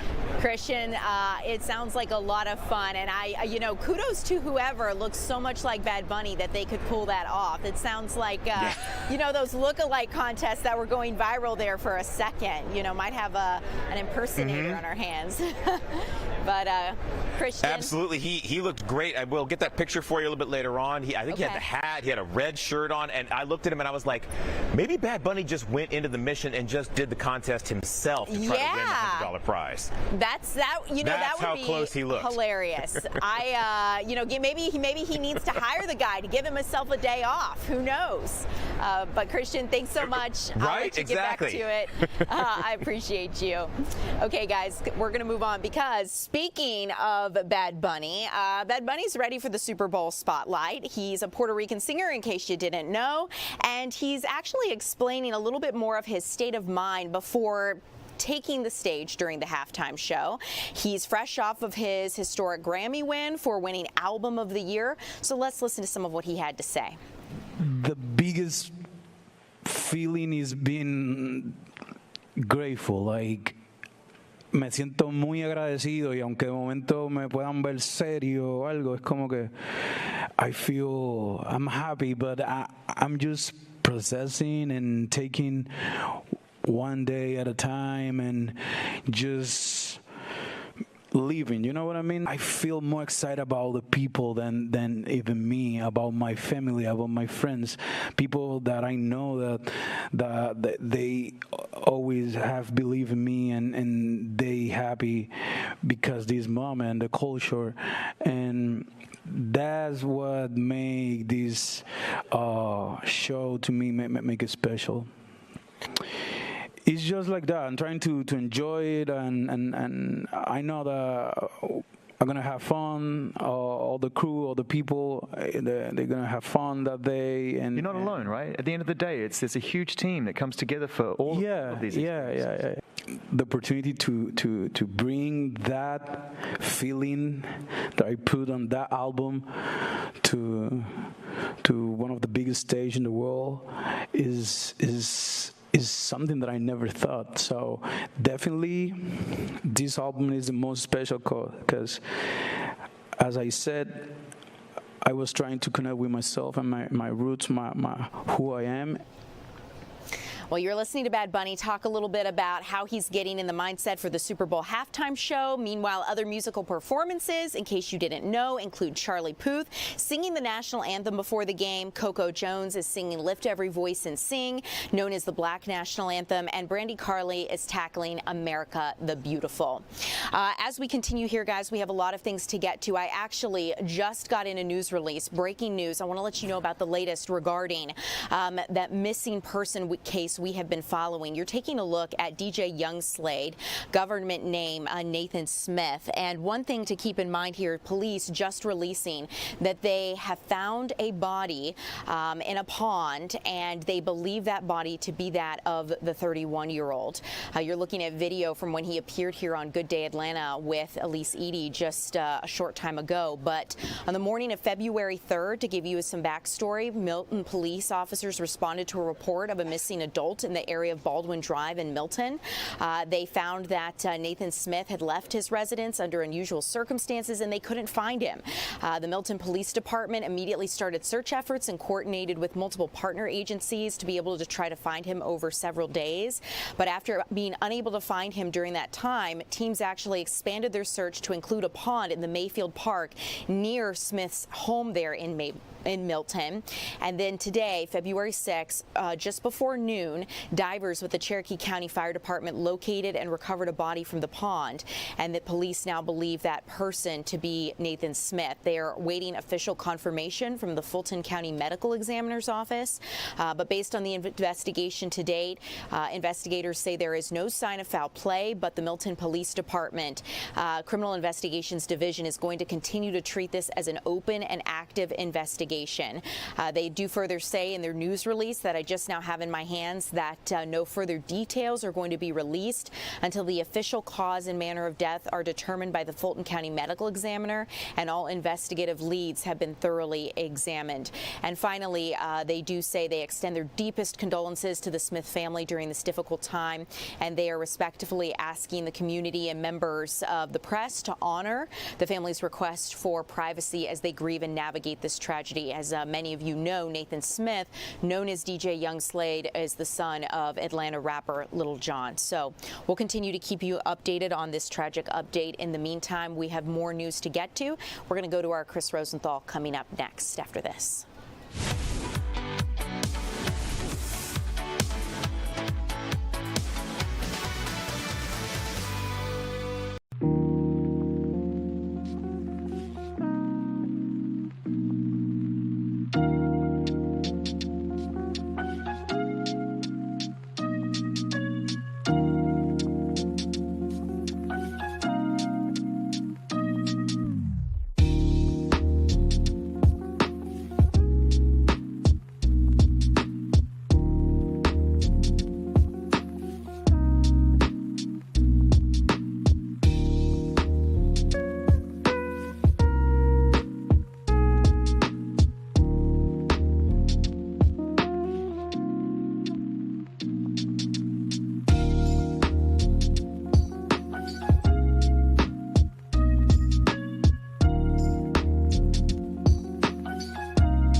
Welcome in, everyone. I'm Ariel Onstad. It's great to see you here and have you joining us live. I want to tell you a little bit about something that the Russell Innovation Center for Entrepreneurship is doing.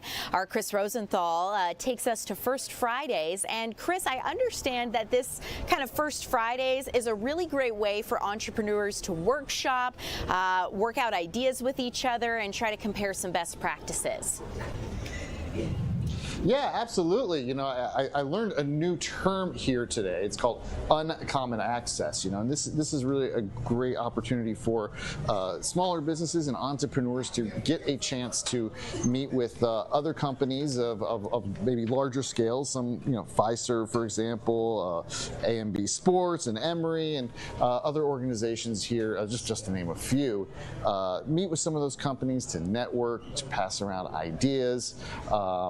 All at this facility at the Russell Center, named after, by the way, Herman J. Russell, the African-American builder here in Atlanta, of great note here, of course, little Black History Month sidebar there. But I am joined by Quentin Bostic here with the Russell Center, and hello. Thank you for joining us. And tell me about this event. Yes, so when I first moved to Atlanta from Augusta, one of my favorite things to do in the city was First Friday at the High Museum. So it's a place where I can go to consistently, have fun. So I said, why not do the same thing for entrepreneurs?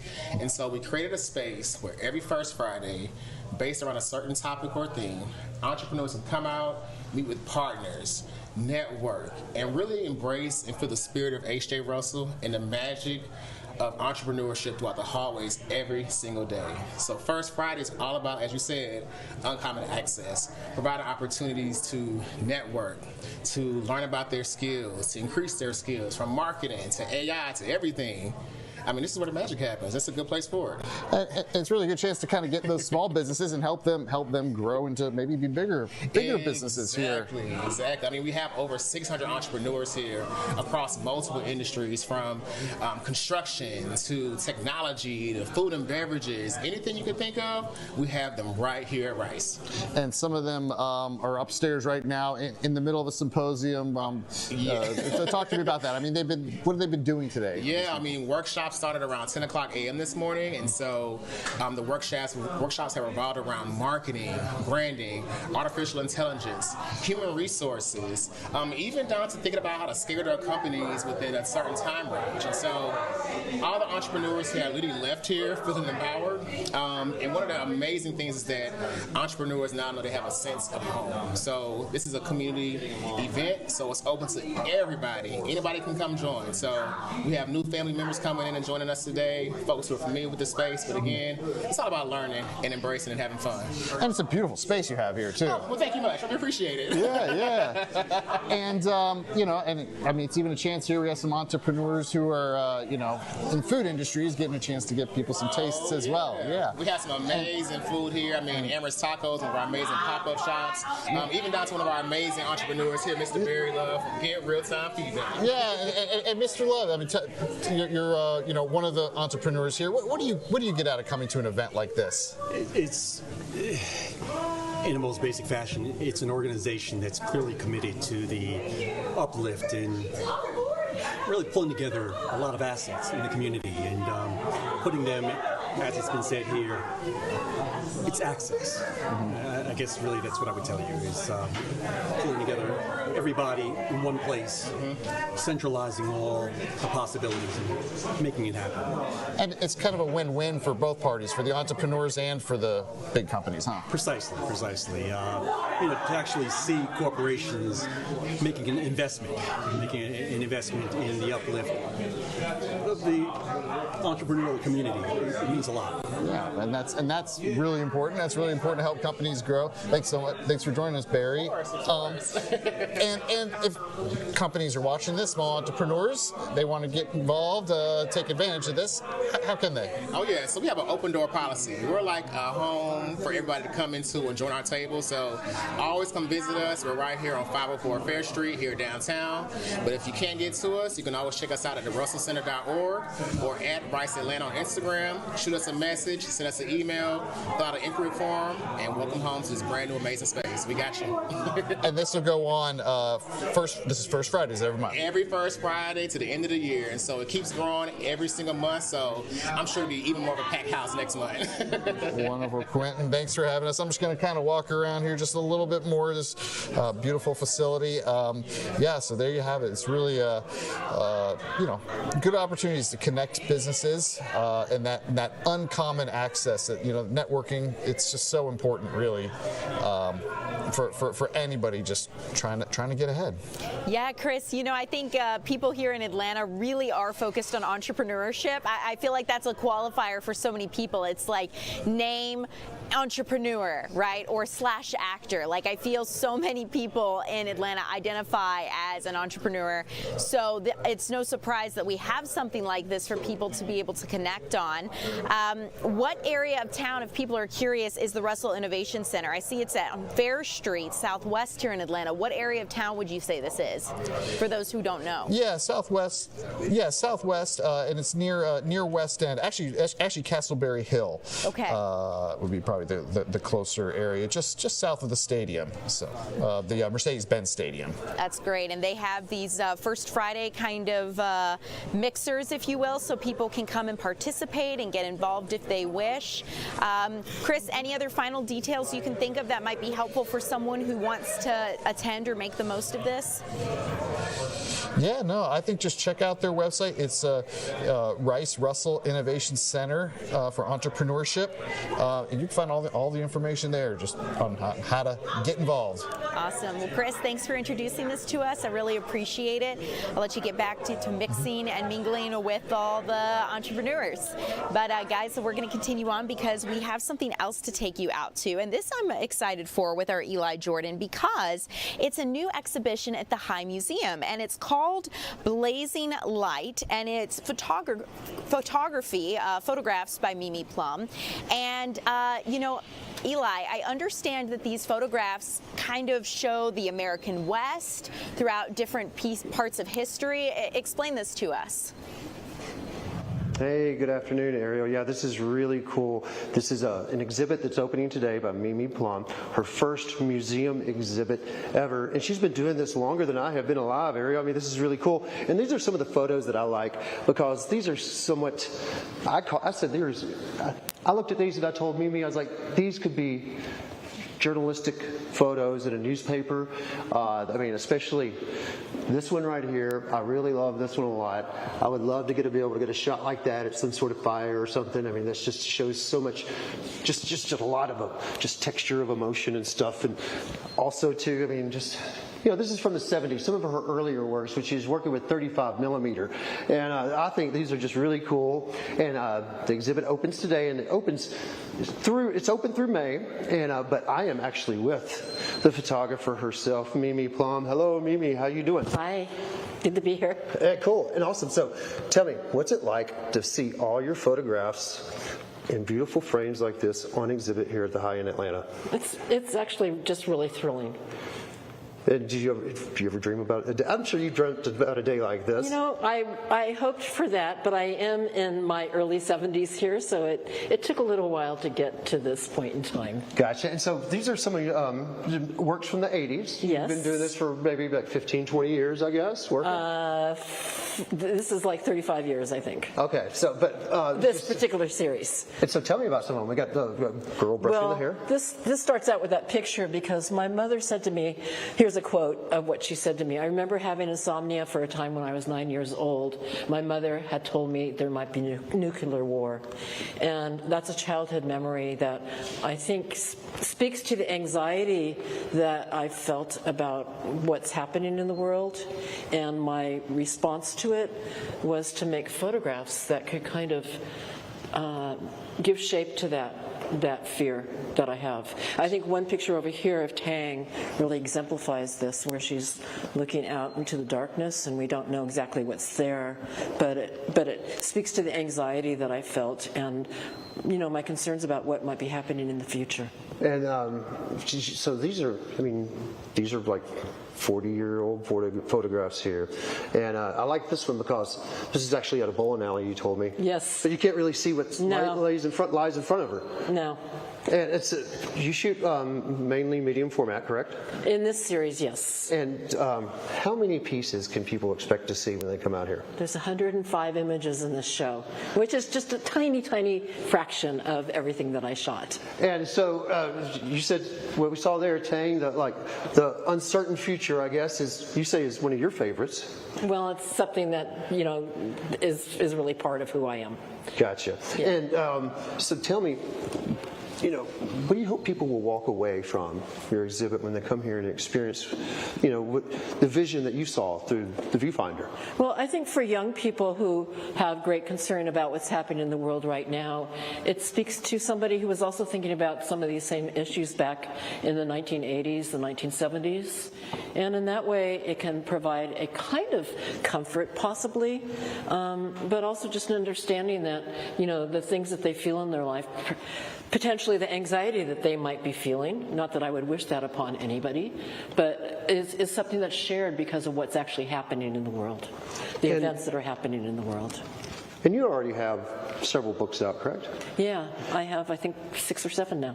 And just tell me again, I know that you didn't frame all of these. You send the photographs in the high frames. So to me, I think this is just a beautiful exhibit. And just how does it feel to see all this on display? I know you've had your stuff on display before, but it's just, I just know as an artist and you producing this, you told me earlier you felt a little vulnerable. Yes. And also just really I feel extremely touched that particularly Greg Harris, who's the curator of the show, thought that it was something that was really important for people to see and experience the world that I had, spent a lot of time creating in my work. And so do you have a website? I do. It's mimiplum.com, where you can see a number of the series. This particular show concentrates on 3 series from the 70s, the 80s, and then there's a current series of The Reservoir, which speaks to the mega drought that was happening in California for many years. Is this over here? It's a little bit further. Ariel, we're just like walking around, just checking it out, just talking about all the different ones. I know that Greg, the curator, this is one of his favorites. Yeah, it's a very iconic photograph of, this house. And these are medium format photos here. Yes. So what is your favorite, kind of camera? Do you like medium format? Do you like 35 millimeter? What? They do different things. The 35 millimeter allowed me to be very quick and respond to things as they were happening, whereas the medium format just describes things so beautifully. And that was part of something I really liked about it. It takes a little bit more setup and it's a little bit more deliberative a shot? Yes, yeah. And just the tonal values of the images, of the prints, is quite an improvement, at least in my work. It was quite an improvement on my 35 millimeter work. These are really nice. And so this runs through May 10th, but also too on March 19th. If the public wants to, they can speak to you and Greg, the curator, correct? Yeah, we'll be in conversation talking about the work, and at the High Museum, 7 o'clock. So we'd love for you to join March 19th. us. So we got time to get the tickets for that. And also, thank you so much for joining us, and thank you for hanging out and chatting with me. It's been very interesting to talk to a fellow photographer and also a very accomplished. She is a Guggenheim Fellow. Nothing to shake a stick at. She's got books out. She's got an exhibit at the High. This is really cool. I told her, I was like, if I had an exhibit at the High, I would not stop talking about it. I would tell everybody, and I'm just very impressed for her. And I think photography exhibits are just super cool. And remember, the High is open from Tuesday through Saturday, 10 to 5, and then Sunday, noon to 5. They're not open on Mondays, so they don't deal with Mondays, but you can go to high.org, HIGH.org, or you can go to mimiplum.com and check out more of her stuff. But this is it's a perfect weekend. It's going to be sunny, but it's going to be windy and cold. Yeah. So it's the perfect time to get out and check out exhibits at the High Museum. So come on down, check it out, and check out Mimi Plum's work. It's just really good stuff. I like it. There's a lot of texture, just a lot of, just seeing just the attitude in these photos and just the composition, and I just like the black and whites too. There's a lot that you can get out of all these photos. It's really cool. Eli, it's really interesting because when you look at photography, I feel like a lot of times your eyes shows one thing to you, and then when you take a closer look, you see more and you get a deeper perception. So this has been really cool to see, Eli. Thanks so much for showing it to us and letting us know when we can go check it out for ourselves. I really appreciate it. Thanks, Eli. We're going to switch gears here with Tom Haynes joining us now to get ready for 3 o'clock. If you guys see Tom here, you know we're getting close. So, Tom, what you looking at for 3? By the way, I love how Eli is attending as an enthusiast, a fellow photographer. So he probably sees these pictures in a different light than we do. Sure. And I love this exhibit. Eli's, by the way, going to be joining us in the 3 p.m. streaming hour with more on what's being displayed here. But it's an evolution of the West over the decades and the years. And some of these portraits capture that so beautifully. So we're going to check in with Eli once again at the bottom of the 3 p.m. hour. Also getting the latest, Ariel, on the status of the missing son of Atlanta rapper Lil Jon.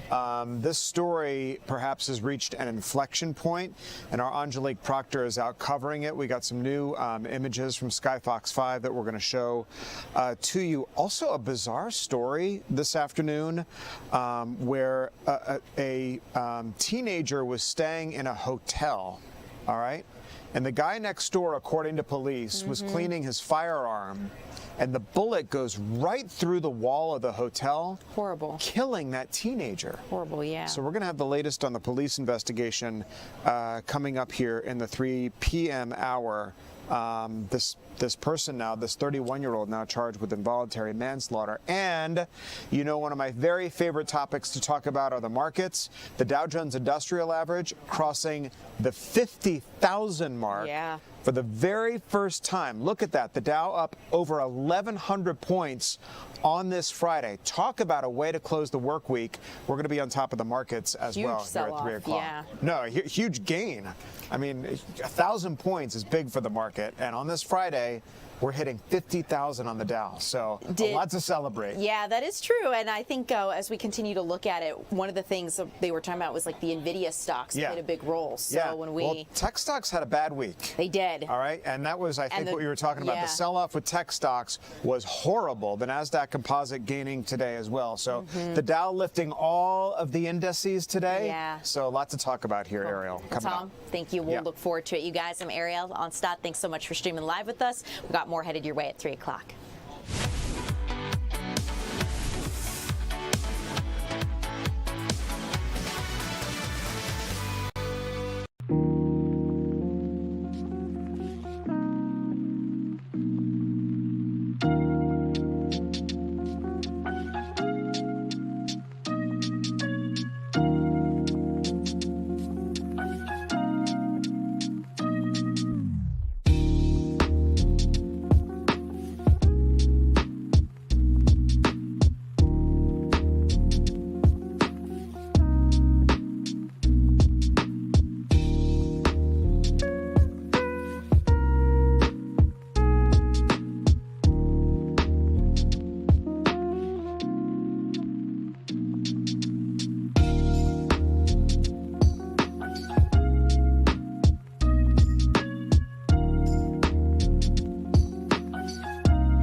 Hello, everybody, and welcome to the 3 p.m. streaming hour here on Fox Local. I'm your host, Tom Haynes, for this hour. Going to bring you up to date on everything that is making headlines this afternoon. First, we want to check in with our Angelique Proctor, who is on top of new developments, tragic ones at that, with the search of Atlanta rapper Lil Jon's son. It seems like there's been a devastating development here, Angelique. What more do we know?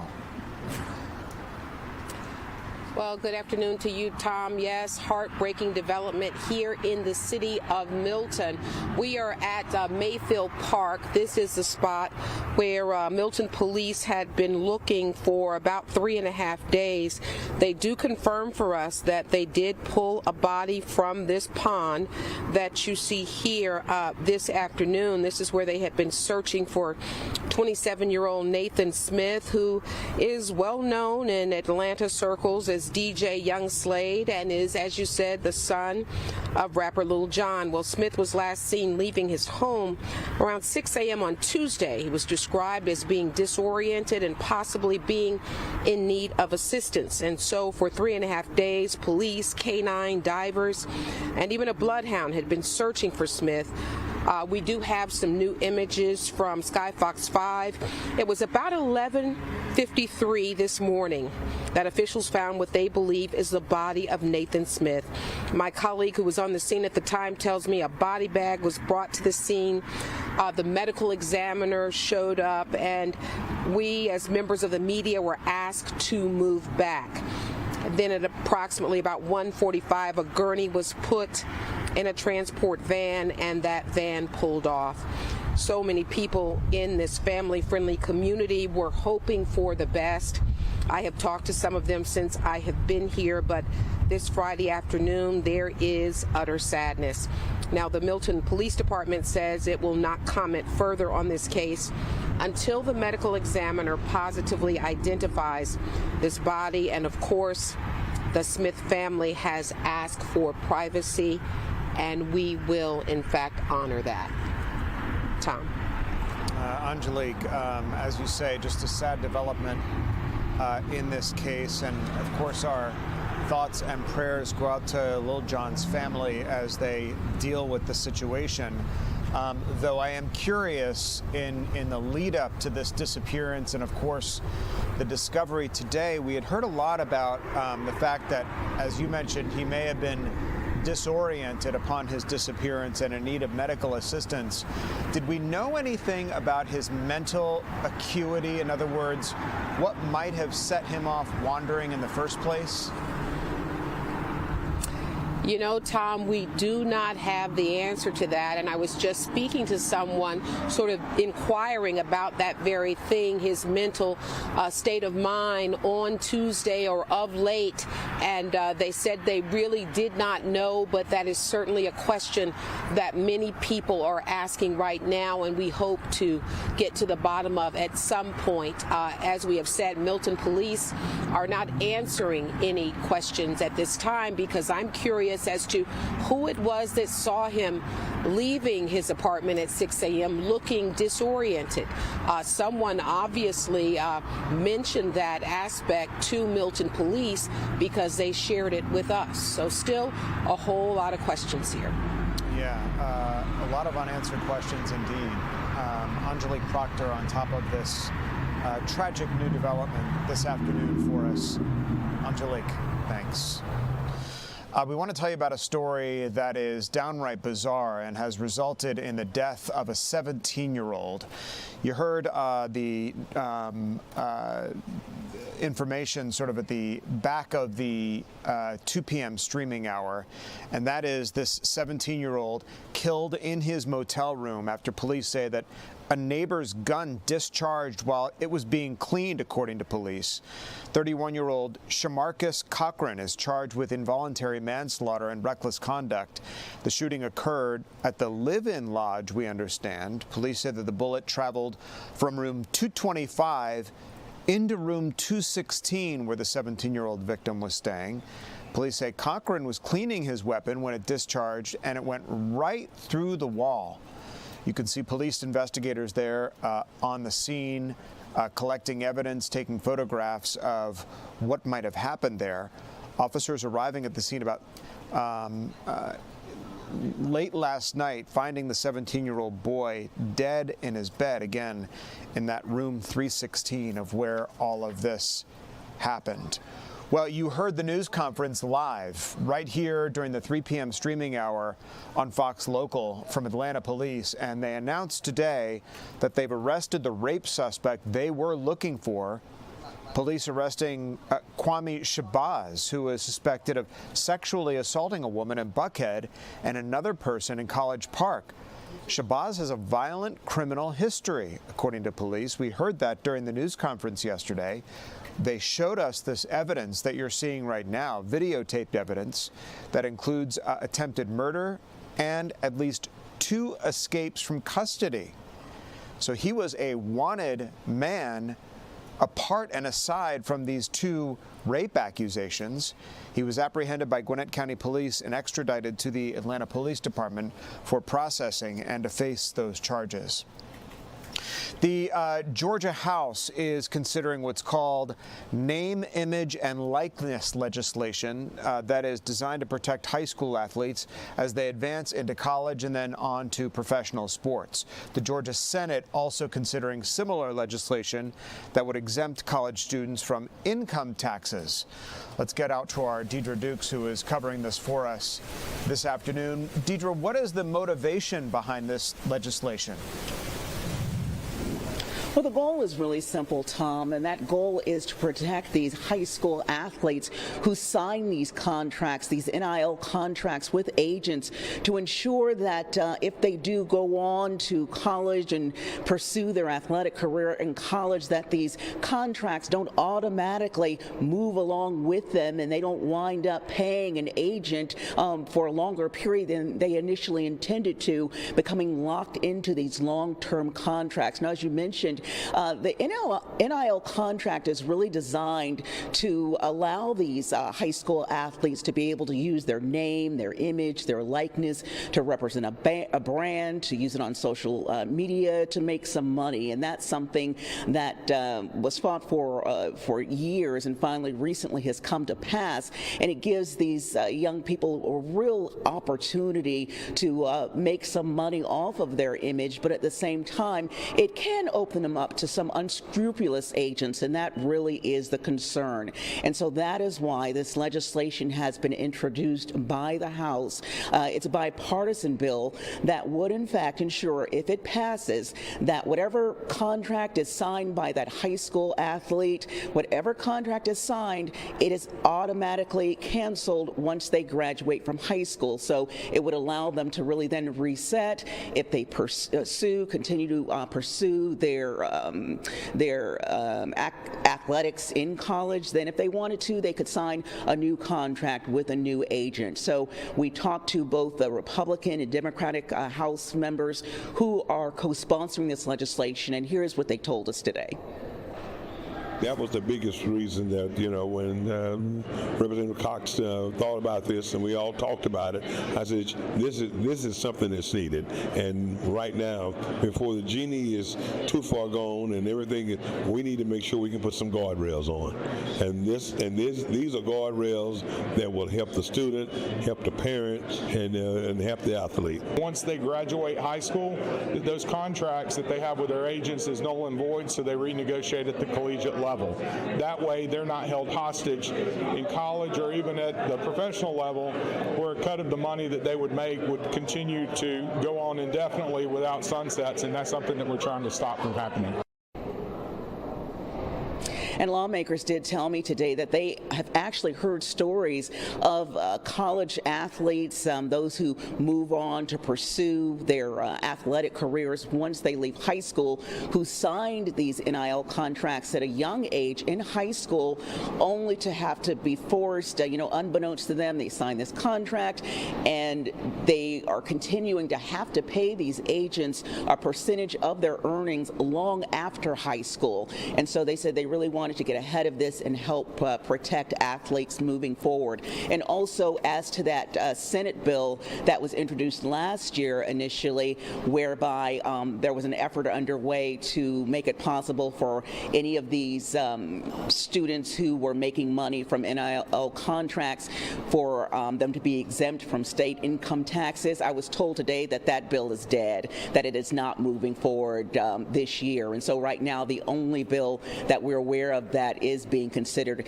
is this NIL contract that's being represented here in the House. Tom. Well, Deidre, we heard from both lawmakers that you spoke to. Can we assume then that there is bipartisan cooperation going on in the drafting of this legislation, or is there daylight between the two sides? Well, it sounds like from everything that we're hearing here that there is, at least coming out of committee, this bill did have to pass through a committee, that there was unanimous support for this legislation.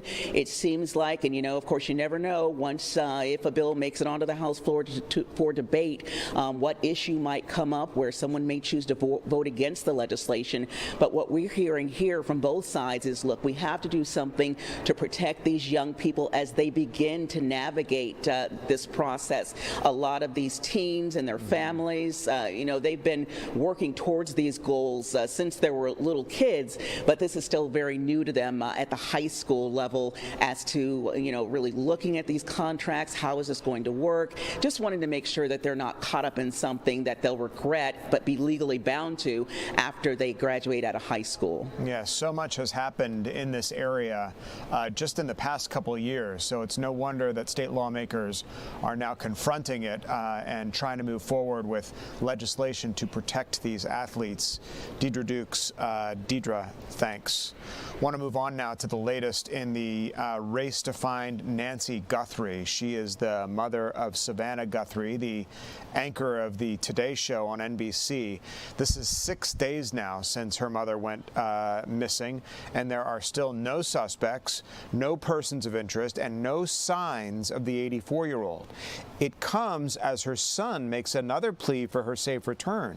Nancy Guthrie's family releasing a second video yesterday begging for their mother to be returned. It was posted at the same time that the FBI says that a 5 p.m. deadline was listed on a ransom note. That came and went yesterday. Her son Cameron telling possible captors they want to talk. The FBI confirmed there were 2 deadlines in the ransom note that came with specific demands if not met. The second deadline was set for this coming Monday, so we got the weekend to get through before that second deadline comes and goes. The FBI says the note does not provide a way to communicate with whomever sent it, but it does reference the location of Nancy's Apple Watch as well as a damaged light. So obviously they're taking this ransom note seriously in the search for answers as to where she might be. Former First Lady Hillary Clinton is now sounding off on Congress's request for her to testify about what she knows about Jeffrey Epstein, but Hillary Clinton wants the public to be able to hear her testimony. She's calling for her question and answer session with lawmakers later this month to be televised. It's the latest twist in the months-long battle between the Clintons and the House Oversight Committee. Clinton says that she and her husband Bill are ready to testify before Congress in the Jeffrey Epstein investigation, posting on social media, quote, "If you want this fight, Representative James Comer, he's the head of this investigation, let's have it in public." But Comer, the chairman of the House Oversight Committee, has scheduled their depositions to be behind closed doors. So it doesn't look like she's going to get her day, so to speak, in front of Congress out in public. Bill Clinton socialized with Epstein for years in the late 1990s and early 2000s, and as did President Trump, who seemed to defend Clinton this week. Bill Clinton getting the sympathy of President Trump. Epstein pled guilty to state charges of solicitation of prostitution with a minor in 2008. He killed himself in jail back in 2019 before his federal sex trafficking trial was set to begin. So we'll see if Hillary Clinton gets her request granted to testify in Congress before television cameras. The Justice Department announcing a key participant in the deadly 2012 terrorist attack at the U.S. compound in Benghazi is now in United States custody. The Attorney General making that announcement, in addition to the FBI Director and the U.S. Attorney Jeanine Pirro in Washington today, announcing the arrest of one of the leaders of the attack 14 years ago that killed 4 Americans. Let's just listen to part of that news conference this morning. Today, I'm proud to announce that the FBI has arrested one of the key participants behind the Benghazi attack. Zubair al-Bakhash landed at Andrews Air Force Base at 3 a.m. this morning. He is in our custody. He was greeted by Director Patel and U.S. Attorney Jeanine Pirro. Al-Bakhash will now face American justice on American soil. We will prosecute this alleged terrorist to the fullest extent of the law. He'll face charges related to murder, terrorism, arson, among others. Let this case serve as a reminder. If you commit a crime against the American people anywhere in this world, President Trump's Justice Department will find you. It might not happen overnight, but it will happen. You can run, but you cannot hide. If you kill an American citizen in an act of terrorism, we will hunt you down. We will bring you to justice, and you will face justice here in America, not in another court and not in any other proceeding around the world, but here. You killed our own, so we are going to take it to the streets to make sure you are held accountable. The Benghazi saga was a painful one for Americans. It has stayed with all of us. And let me be very clear, there are more of them out there. Time will not stop us from going after these predators, no matter how long it takes, in order to fulfill our obligation to those families who suffered horrific pain at the hands of these violent terrorists. That is Jeanine Pirro speaking about the arrest of this person in the Benghazi terror attack that killed 4 Americans back in 2012. 2 CIA contractors, we understand, were also killed in that attack. So bringing to justice the people who the U.S. government believes is responsible for that attack. There's news on the Trump RX affordability website that has just gone live. The president making that announcement last night, unveiling Trump RX, the healthcare initiative he says are going to offer Americans prescription drugs at discounted prices. The announcement comes as folks are grappling with an affordability crisis that has made access to drug prices a little more difficult. The president taking his latest step to make America healthy again, in the president's words, while also addressing the growing affordability crisis. On Thursday night, the president joined Dr. Mehmet Oz to unveil Trump RX, a website for Americans to buy low-cost prescription drugs. You won't be able to buy medications directly from the site, but it apparently hooks you up with providers that are able to provide you those prescription drugs at a lower price. Trump RX going live for the first time, according to the president, in the announcement that he made last night. Want to get to another story. The Treasury Secretary Scott Bessent appearing before Congress to testify about the affordability crisis in America. Lawmakers on Capitol Hill put affordability in the spotlight when they talked to Bessent for a second straight day in a row.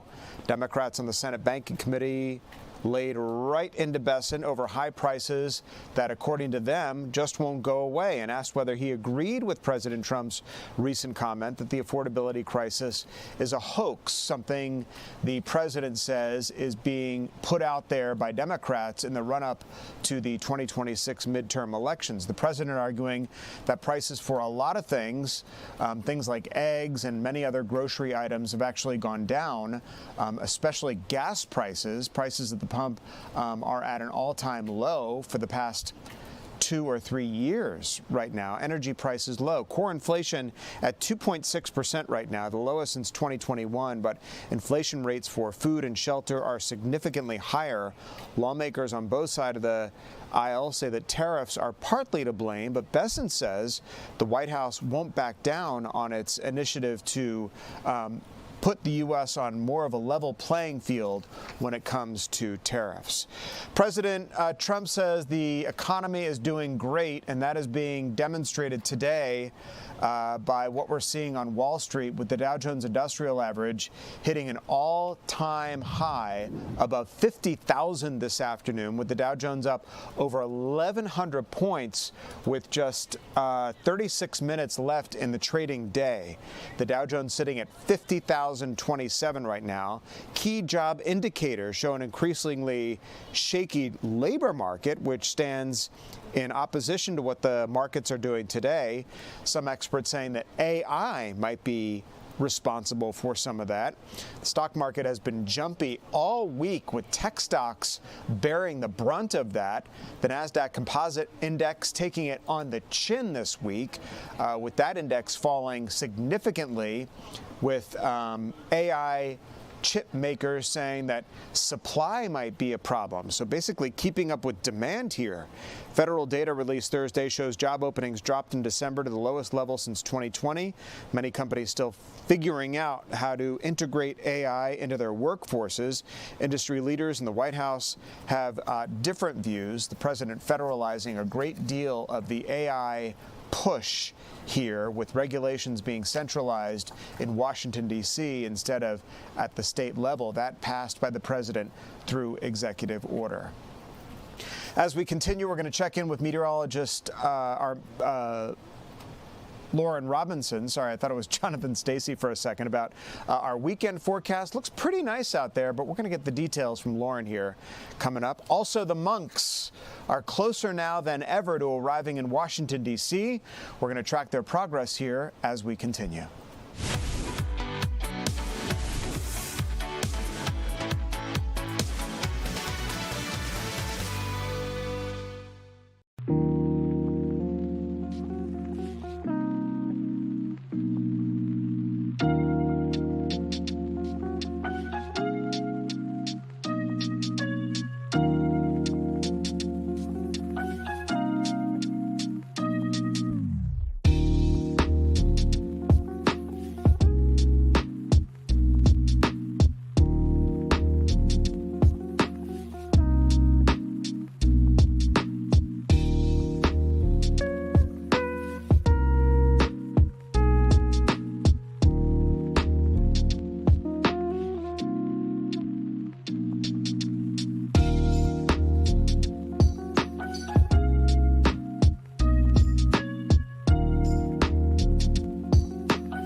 Welcome back to the 3 p.m. streaming hour, everybody. I'm Tom Haines with you live at the Fox 5 Atlanta newsroom. So happy you're with us on this Friday afternoon as we take a live look outside over the Sandy Springs Dunwoody area, King and Queen building there, with our camera kind of jumping here.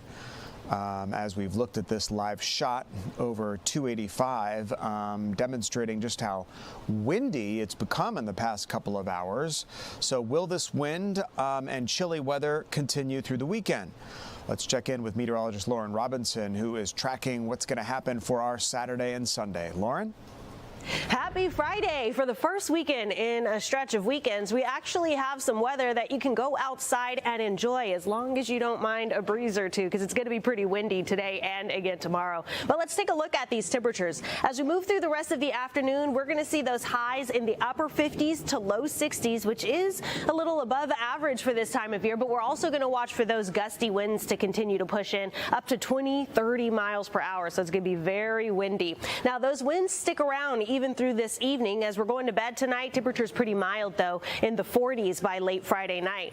As we wake up Saturday, temperatures near freezing in the lower to middle 30s, so it's going to be a chilly start to the day. But remember, those winds will still be very gusty at these hours, so you want to make sure you're paying attention to that wind chill factor. By the time you're waking up early Saturday morning, the thermometer may be reading 30s, but it's going to feel closer to the 20s. Now, as we move into our Saturday afternoon, those temperatures will drop for one afternoon, and that's going to be behind a cold front that pushes through later this evening. That front's not going to bring us any sort of precipitation, but it will drop our temperatures for one afternoon Saturday. As we move into Saturday evening, those temperatures in the 30s by the time we're going to bed. But let's take a look at those winds. By noon, we're looking for those winds gusting up to around 20 miles per hour, and then by the early afternoon, late afternoon, early evening hours, this is where we're going to see those winds gusting 20 to 30 miles per hour. Some areas to the northeast could even see those winds gusting above 30 miles per hour. So you want to watch for those extremely strong winds this afternoon,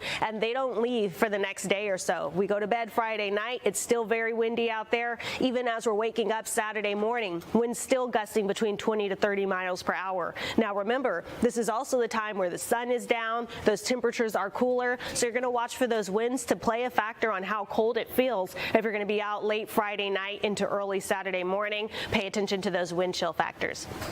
As we move into our Saturday afternoon, those winds stay gusty and our temperatures will be maxing out in the 40s. So you want to pay attention to that as well. But on the good side is we're going to be sunny and dry as we move all throughout our Friday, Saturday, and even into Sunday. Now, these temperatures we're expecting today, upper 50s to low 60s all across North Georgia, which is actually a little bit above average for this time of year. But remember, it's going to be very windy out there if you have those outdoor plans. As we move into this evening, the winds stick around. Temperatures a tad bit below average for this time of year, but not too bad in the lower to middle 30s. But remember, it's going to feel closer to the 20s when you factor in those gusty winds. Now, we go through the weekend, we stay dry, a little bit of cloud cover moves in Sunday, but really what we'll be watching for will be those winds and then those temperatures teeter-tottering a bit. As we move into the next work week, that's when things start to stair-step their way warmer and warmer. By the middle of next week, we're looking for afternoon highs approaching 70 degrees, and we do have a dry stretch of weather ahead, but the one day where I am tracking some sort of precipitation will just be rain, but we are looking for some light rain shower chances early Wednesday. All right. Lauren, thanks so much. This is a story that you'll want to hear about. That group of Buddhist monks walking across the country, you know, they came right through Georgia and the metro Atlanta area for peace, are continuing their trek this afternoon and getting closer and closer to our nation's capital, moving through Northern Virginia today. A huge turnout, like here in our area, to greet these monks. Crowds gathering across the Commonwealth to see them. Many giving them flowers as they walk by. What a cool experience to go out and experience this kind of an historic journey, if you will. And it's a great opportunity to go out there with your family and see these monks walking for such a noble cause. This is the journey that started in Texas back in October and made its way to Fredericksburg today. As they walked, they were humming and singing songs, all, as I said, in the name of peace. The peace walk was escorted by police and sheriff's deputies. The monks moved slowly as they made their trek across Virginia. This is their final leg of the massive 2,300-mile walk for peace from Fort Worth all the way to D.C. They crossed into the Commonwealth back on February the 5th, so yesterday. They made it there and are expected to reach the nation's capital later this month. They're close. This could happen any time this month. The group says that their mission is to raise awareness for, quote, peace, loving kindness, and compassion. The group, just shy of 20, is walking the country, handing out flowers and hope. Well, we've been following the murder trial of Tara Baker. She was murdered back in 2001. Today marking the 5th day of testimony in the trial of Edric Faust, the man accused of killing the University of Georgia law student. The trial began on Monday and has included many testy exchanges between the judge in this case and defense attorneys, with Faust's attorney even comparing the trial to communist Russia at one point, the judge holding him in contempt at one point during this trial. The trial follows Faust's arrest back in 2024, which came after investigators used advanced DNA evidence to track him down at the time of the murder. The prosecution contends that Faust committed the crime and that the DNA evidence points to just that. The defense, however, arguing that there were significant chain of custody issues with the DNA samples over the last 23 years. In other words, changing hands during the evidentiary process.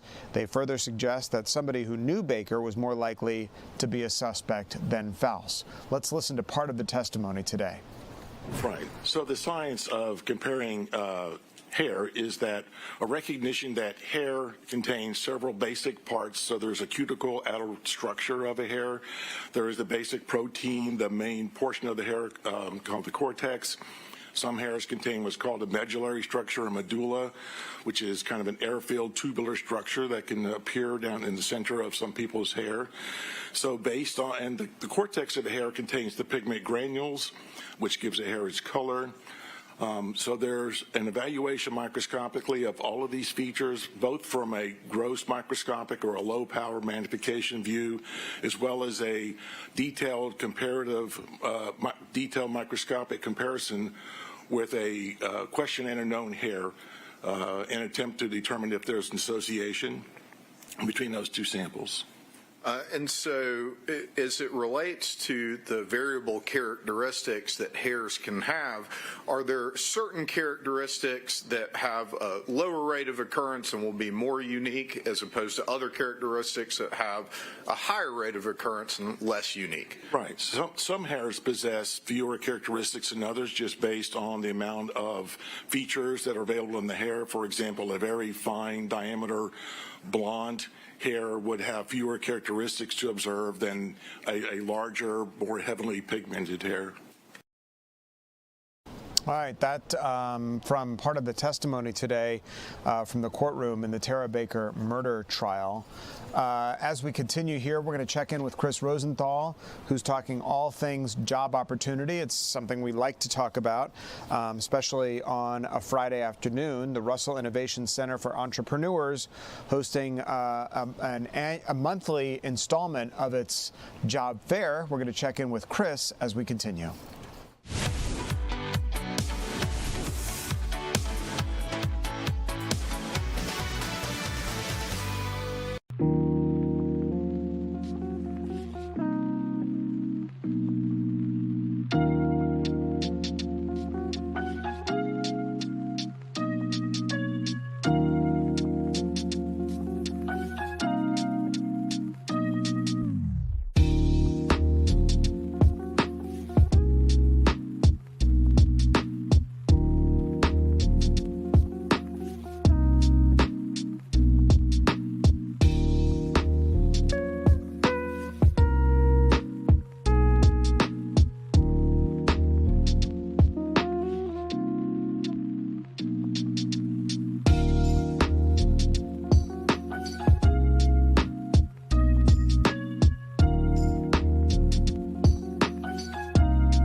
Welcome back, everybody, to the 3 p.m. streaming hour here on Fox Local. So happy you're with us on this Friday afternoon. I'm Tom Haynes, streaming with you in the Fox 5 Atlanta newsroom. Appreciate you streaming with us on your mobile devices, or if you're watching us on your home TV. We're certainly glad you're here on our YouTube channel at Fox 5 Atlanta, TikTok, or on the radio. 107.9 HD2 FM. Glad you're listening to us this afternoon. We always love presenting opportunities for jobs, skilled trade, entrepreneurship. The Russell Innovation Center for Entrepreneurs hosting the February installment of its monthly First Fridays workshop series in Atlanta. It's when small businesses come together, small business owners, to reach out to people who want to succeed in that particular sector. Let's get out to Chris Rosenthal, who is there live. Chris, what's happening behind you, and how can people get involved?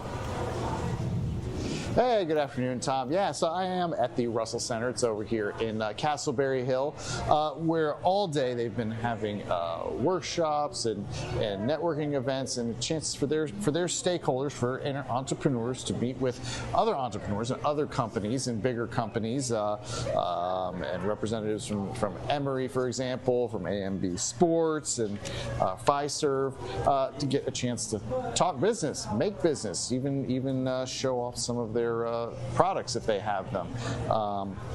Event's still going on, but wrapping up for the day. They've had a really big turnout, and one of the terms I've heard them use is uncommon access, a real chance to have for businesses to have access. And I am joined by Sean Graham here, rather, with the Russell Center. And tell me first of all just about this facility and what is on offer here for businesses.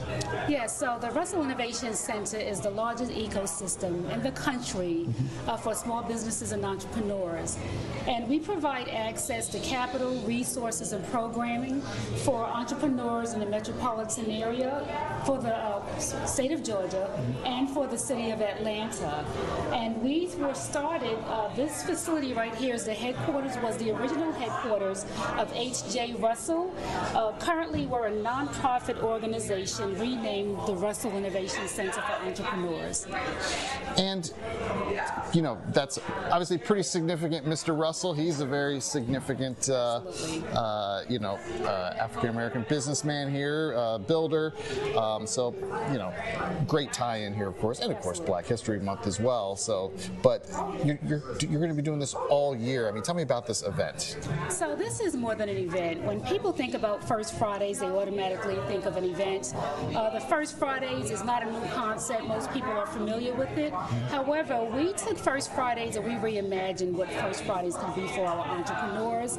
So what we're looking to do, and what we've done over the past couple of months, is a way to believe that culture, community, and opportunities can come together in a meaningful way. So the first Friday of every single month, we bring out our entrepreneurs, our corporate partners and sponsors, and we provide work sessions, panel discussions, and access for our entrepreneurs. And I mean, those connections and that networking really is important when you're trying to get a business going, huh? Oh, absolutely. There are some here who have already made some deals throughout the course of the day. We had Sodexo Magic that provided some great advisement. We had some others who are, have sold some of their products, got advice in the retail space. It's been an absolute phenomenal day.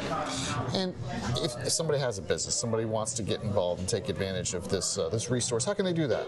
So you can go to our website, therussellcenter.org. You can follow us on social media. We are on all social media platforms. And when you go to our website, please be sure to sign up. You will receive emails on all the upcoming events. And if you're interested in becoming one of our entrepreneurs, we call that our stakeholders. Approximately twice a year, we will have what's called info sessions. So if you join us during our info sessions, we'll have applications that will open up once you join and register. And once you're able to apply, once you submit an application, you can come in, and if you're approved to become a stakeholder, you will have access to our program. You will have access to our facilities 24 hours a day, 7 days days a week. Beautiful facility it is. You know, I'm going to walk over here. I got one of the stakeholders here. How are you, Kendall? This is Kendall and with Blissful Lemonade. And, you know, this is a new business for you. What does it mean to have this opportunity to come out to an event like this? Man, this is such an amazing opportunity that it feels like it's only come once in a lifetime. I am grateful to be here, being from St. Louis, Missouri, and being a fairly new stakeholder. I'm grateful for the opportunity to network. And as somebody who's, you know, a new entrepreneur, I mean, it's a bit of a struggle, I assume, and does this really help you get things going? Yes, you get workshops, you get examples, you get templates, you get walkthroughs, you get people that actually ready to put work in with you, that's on the same level as you, ahead of you. The connection is really real. Awesome, Kendall Myers. Thanks so much. Blissful Lemonade. Yeah, this is just really that uncommon access is the term that they use, and that's just something that's, you know, really hard to come by in if you're starting a new business. But that's something that they offer here. It's amazing to see the resources available to these entrepreneurs who want to start something. In other words, it's a place they can go to get advice, look for funding, kind of road test their products, if you will, get feedback, networking. I mean, Chris, it all kind of wraps up in one spot there, and it looks like some eager entrepreneurs there too. City, right here. You know, there's some of the entrepreneurs brought some of their products, and This is H.J. Russell's granddaughter. oh wow, H.J. Russell's granddaughter. Keeping businesses alive, huh? Yep. Being an entrepreneur is myself, but being influenced through Rice and through my grandfather and my family as well. Wow, that's awesome. Full circle for Full sure. Circle moment. And we're a paying stakeholder here at Rice. I was at 100 members, so just because it's my family's business doesn't change anything of me being an entrepreneur that still needs the resources and needs, and also being a part of this ecosystem is very important. Absolutely, yeah, it's a big help for sure. So to Chris, get your business going as well. I didn't catch who that was. Could you? I couldn't hear who that was. Yeah, Herman Russell. He is a builder here, African American builder here in Atlanta, pretty well known. And this actually was his building that he worked out of. And this is his granddaughter, right? Yes, granddaughter, third generation of the Russell family. Fantastic. Yeah, so there you go. So entrepreneurship definitely in their family for sure, in their blood. Yes, it is, and more than just entrepreneurship, really being a family that is about leaning down, picking up the next generation of entrepreneurship, and also using our business, our airport concession and our construction business to be a space to help entrepreneurs. There you go, Tom. Yeah, so keeping it going, full circle here. I'm wondering, before I let you go, Chris, how long typically from concept at an event like that to launch? In other words, what's the time? Like the guy with the lemonade, how long might that take him to get it off the ground and onto retail shelves? Carl. He's a master builder. He's building. Yeah, I think a lot of these businesses are at different stages. So I think a lot of these are at different stages. Some people here are really just kind of starting and just have an idea. Some people actually have something more to show for it, like Blissful Lemonade here as well. I mean, how long has this taken you to get to this point where you've got a product to sell? We actually started last summer, so this has only been 5-6 months, and we have in our first 3 to 4 months sold 2K bottles, and we have over 9 to 10 different flavors. One being a diabetes awareness lemonade called Purple Heart, and also we try to keep our sugar level to a minimum, and we do a lot of sampling and giving back. So we're thankful for this. Yeah, so moving pretty quick, but I think every business is a little different, obviously. But I think this does help get things moving and accelerating for sure. Love the idea of low sugar, diabetes awareness, looking for alternative sweeteners, and the fact that it started last summer demonstrates the long road to not only the research and development development, but the launching of innovative products like that. We certainly wish him luck. Chris Rosenthal live at this amazing event. Chris, thanks. We'll be right back.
Welcome back, everybody. I'm Tom Haines, live in the Fox 5 Atlanta newsroom on this Friday edition of the 3 p.m. streaming hour here on Fox Local. So happy you're with us this afternoon. Hoping you're having a great end of the work week and are looking forward to the weekend. Speaking of, what a great opportunity to go to the High Museum of Art. That is where a new, very cool exhibit is opening. It's called Blazing Light Photographs by Mimi Plum. And this apparently captures the evolution, if you will, of the Western United States landscapes and the lives of those who lived in it. Our Eli Jordan, who's an avid photographer himself, so this is a perfect assignment for him, got to walk through parts of the exhibit today. That's right. I'm at the High Museum for the Mimi Plum exhibit Blazing Light, and it's a new one. It just opened up today, and it runs through May 10th, and it's really cool because it's photography, and I like photography, and it's a lot of work spanning from the 70s all the way to now. And this is her first exhibit ever, and she uses medium frame format. But I'm with the curator of photography here at the High, Greg Harris. Greg, how you doing? I'm doing well. How are you? I'm doing all right. So you got Mimi's exhibit here, correct? Yeah, this is as you said, this is Mimi's first museum show, so we're really excited about it. It spans her entire career as a photographer, beginning in the early 1970s, right up until pictures that she made just last year. So tell me, why were you interested in Mimi's work? I think Mimi has an incredibly unique vision of the world. She's really concerned about how climate change manifests in the landscape and how people, respond to the built environment. But she wants to try to find a way to make pictures that speak to the sense of anxiety that a lot of people feel living through turbulent times, whether that's political or cultural discord. But that sense of tension that I think permeates a lot of daily life, she wants to try to find pictures that evoke that sensibility. And Mimi, you join us. Thanks for hanging out and being with us. Mimi, you have 150 works here, correct? 105, I think. 105. I apologize. Yes, a little dyslexic in my thinking there. But 105 works. I mean, that's still a lot. What's it like to come here and see so many of your works in these beautiful frames on exhibit here at the High? Oh my gosh, it's both thrilling and I also feel very vulnerable, and You know, it's just kind of amazing to see it all. It's what my life has been about. So you say you feel a little bit vulnerable. You've been doing this for so long, and you still have that feeling of vulnerability when you show off your works, huh? Always.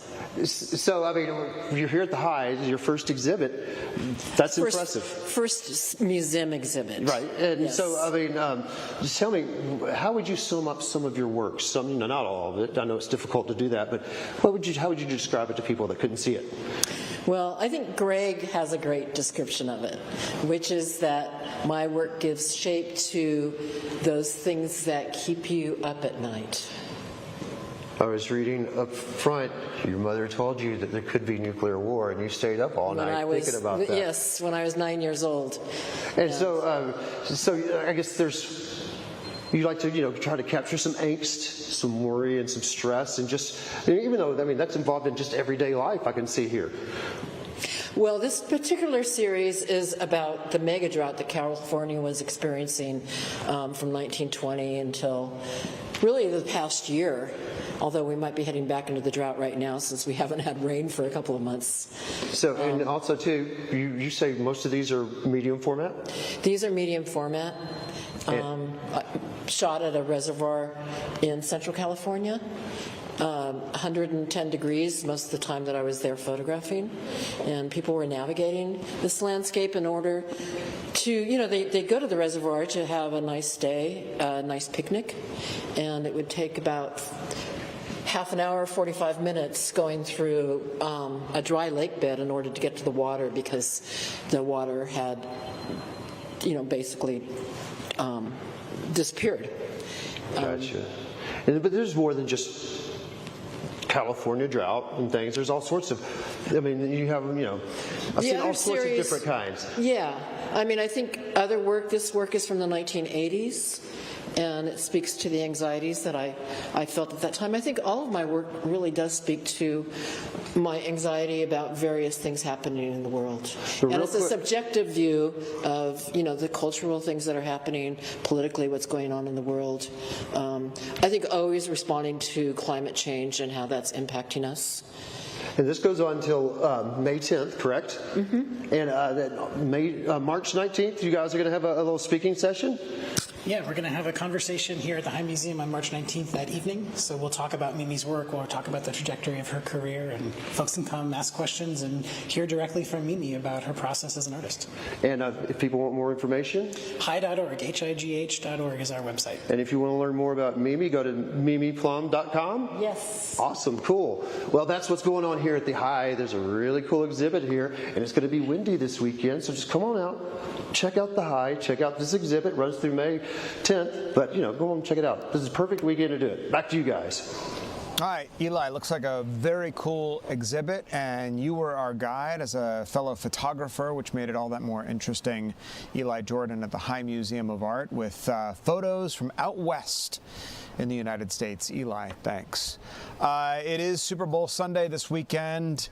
Hundreds of millions of people literally are going to be watching this game and the halftime performance by none other than Bad Bunny, the Puerto Rican rapper and singer, reggaeton, explaining his state of mind before taking the stage.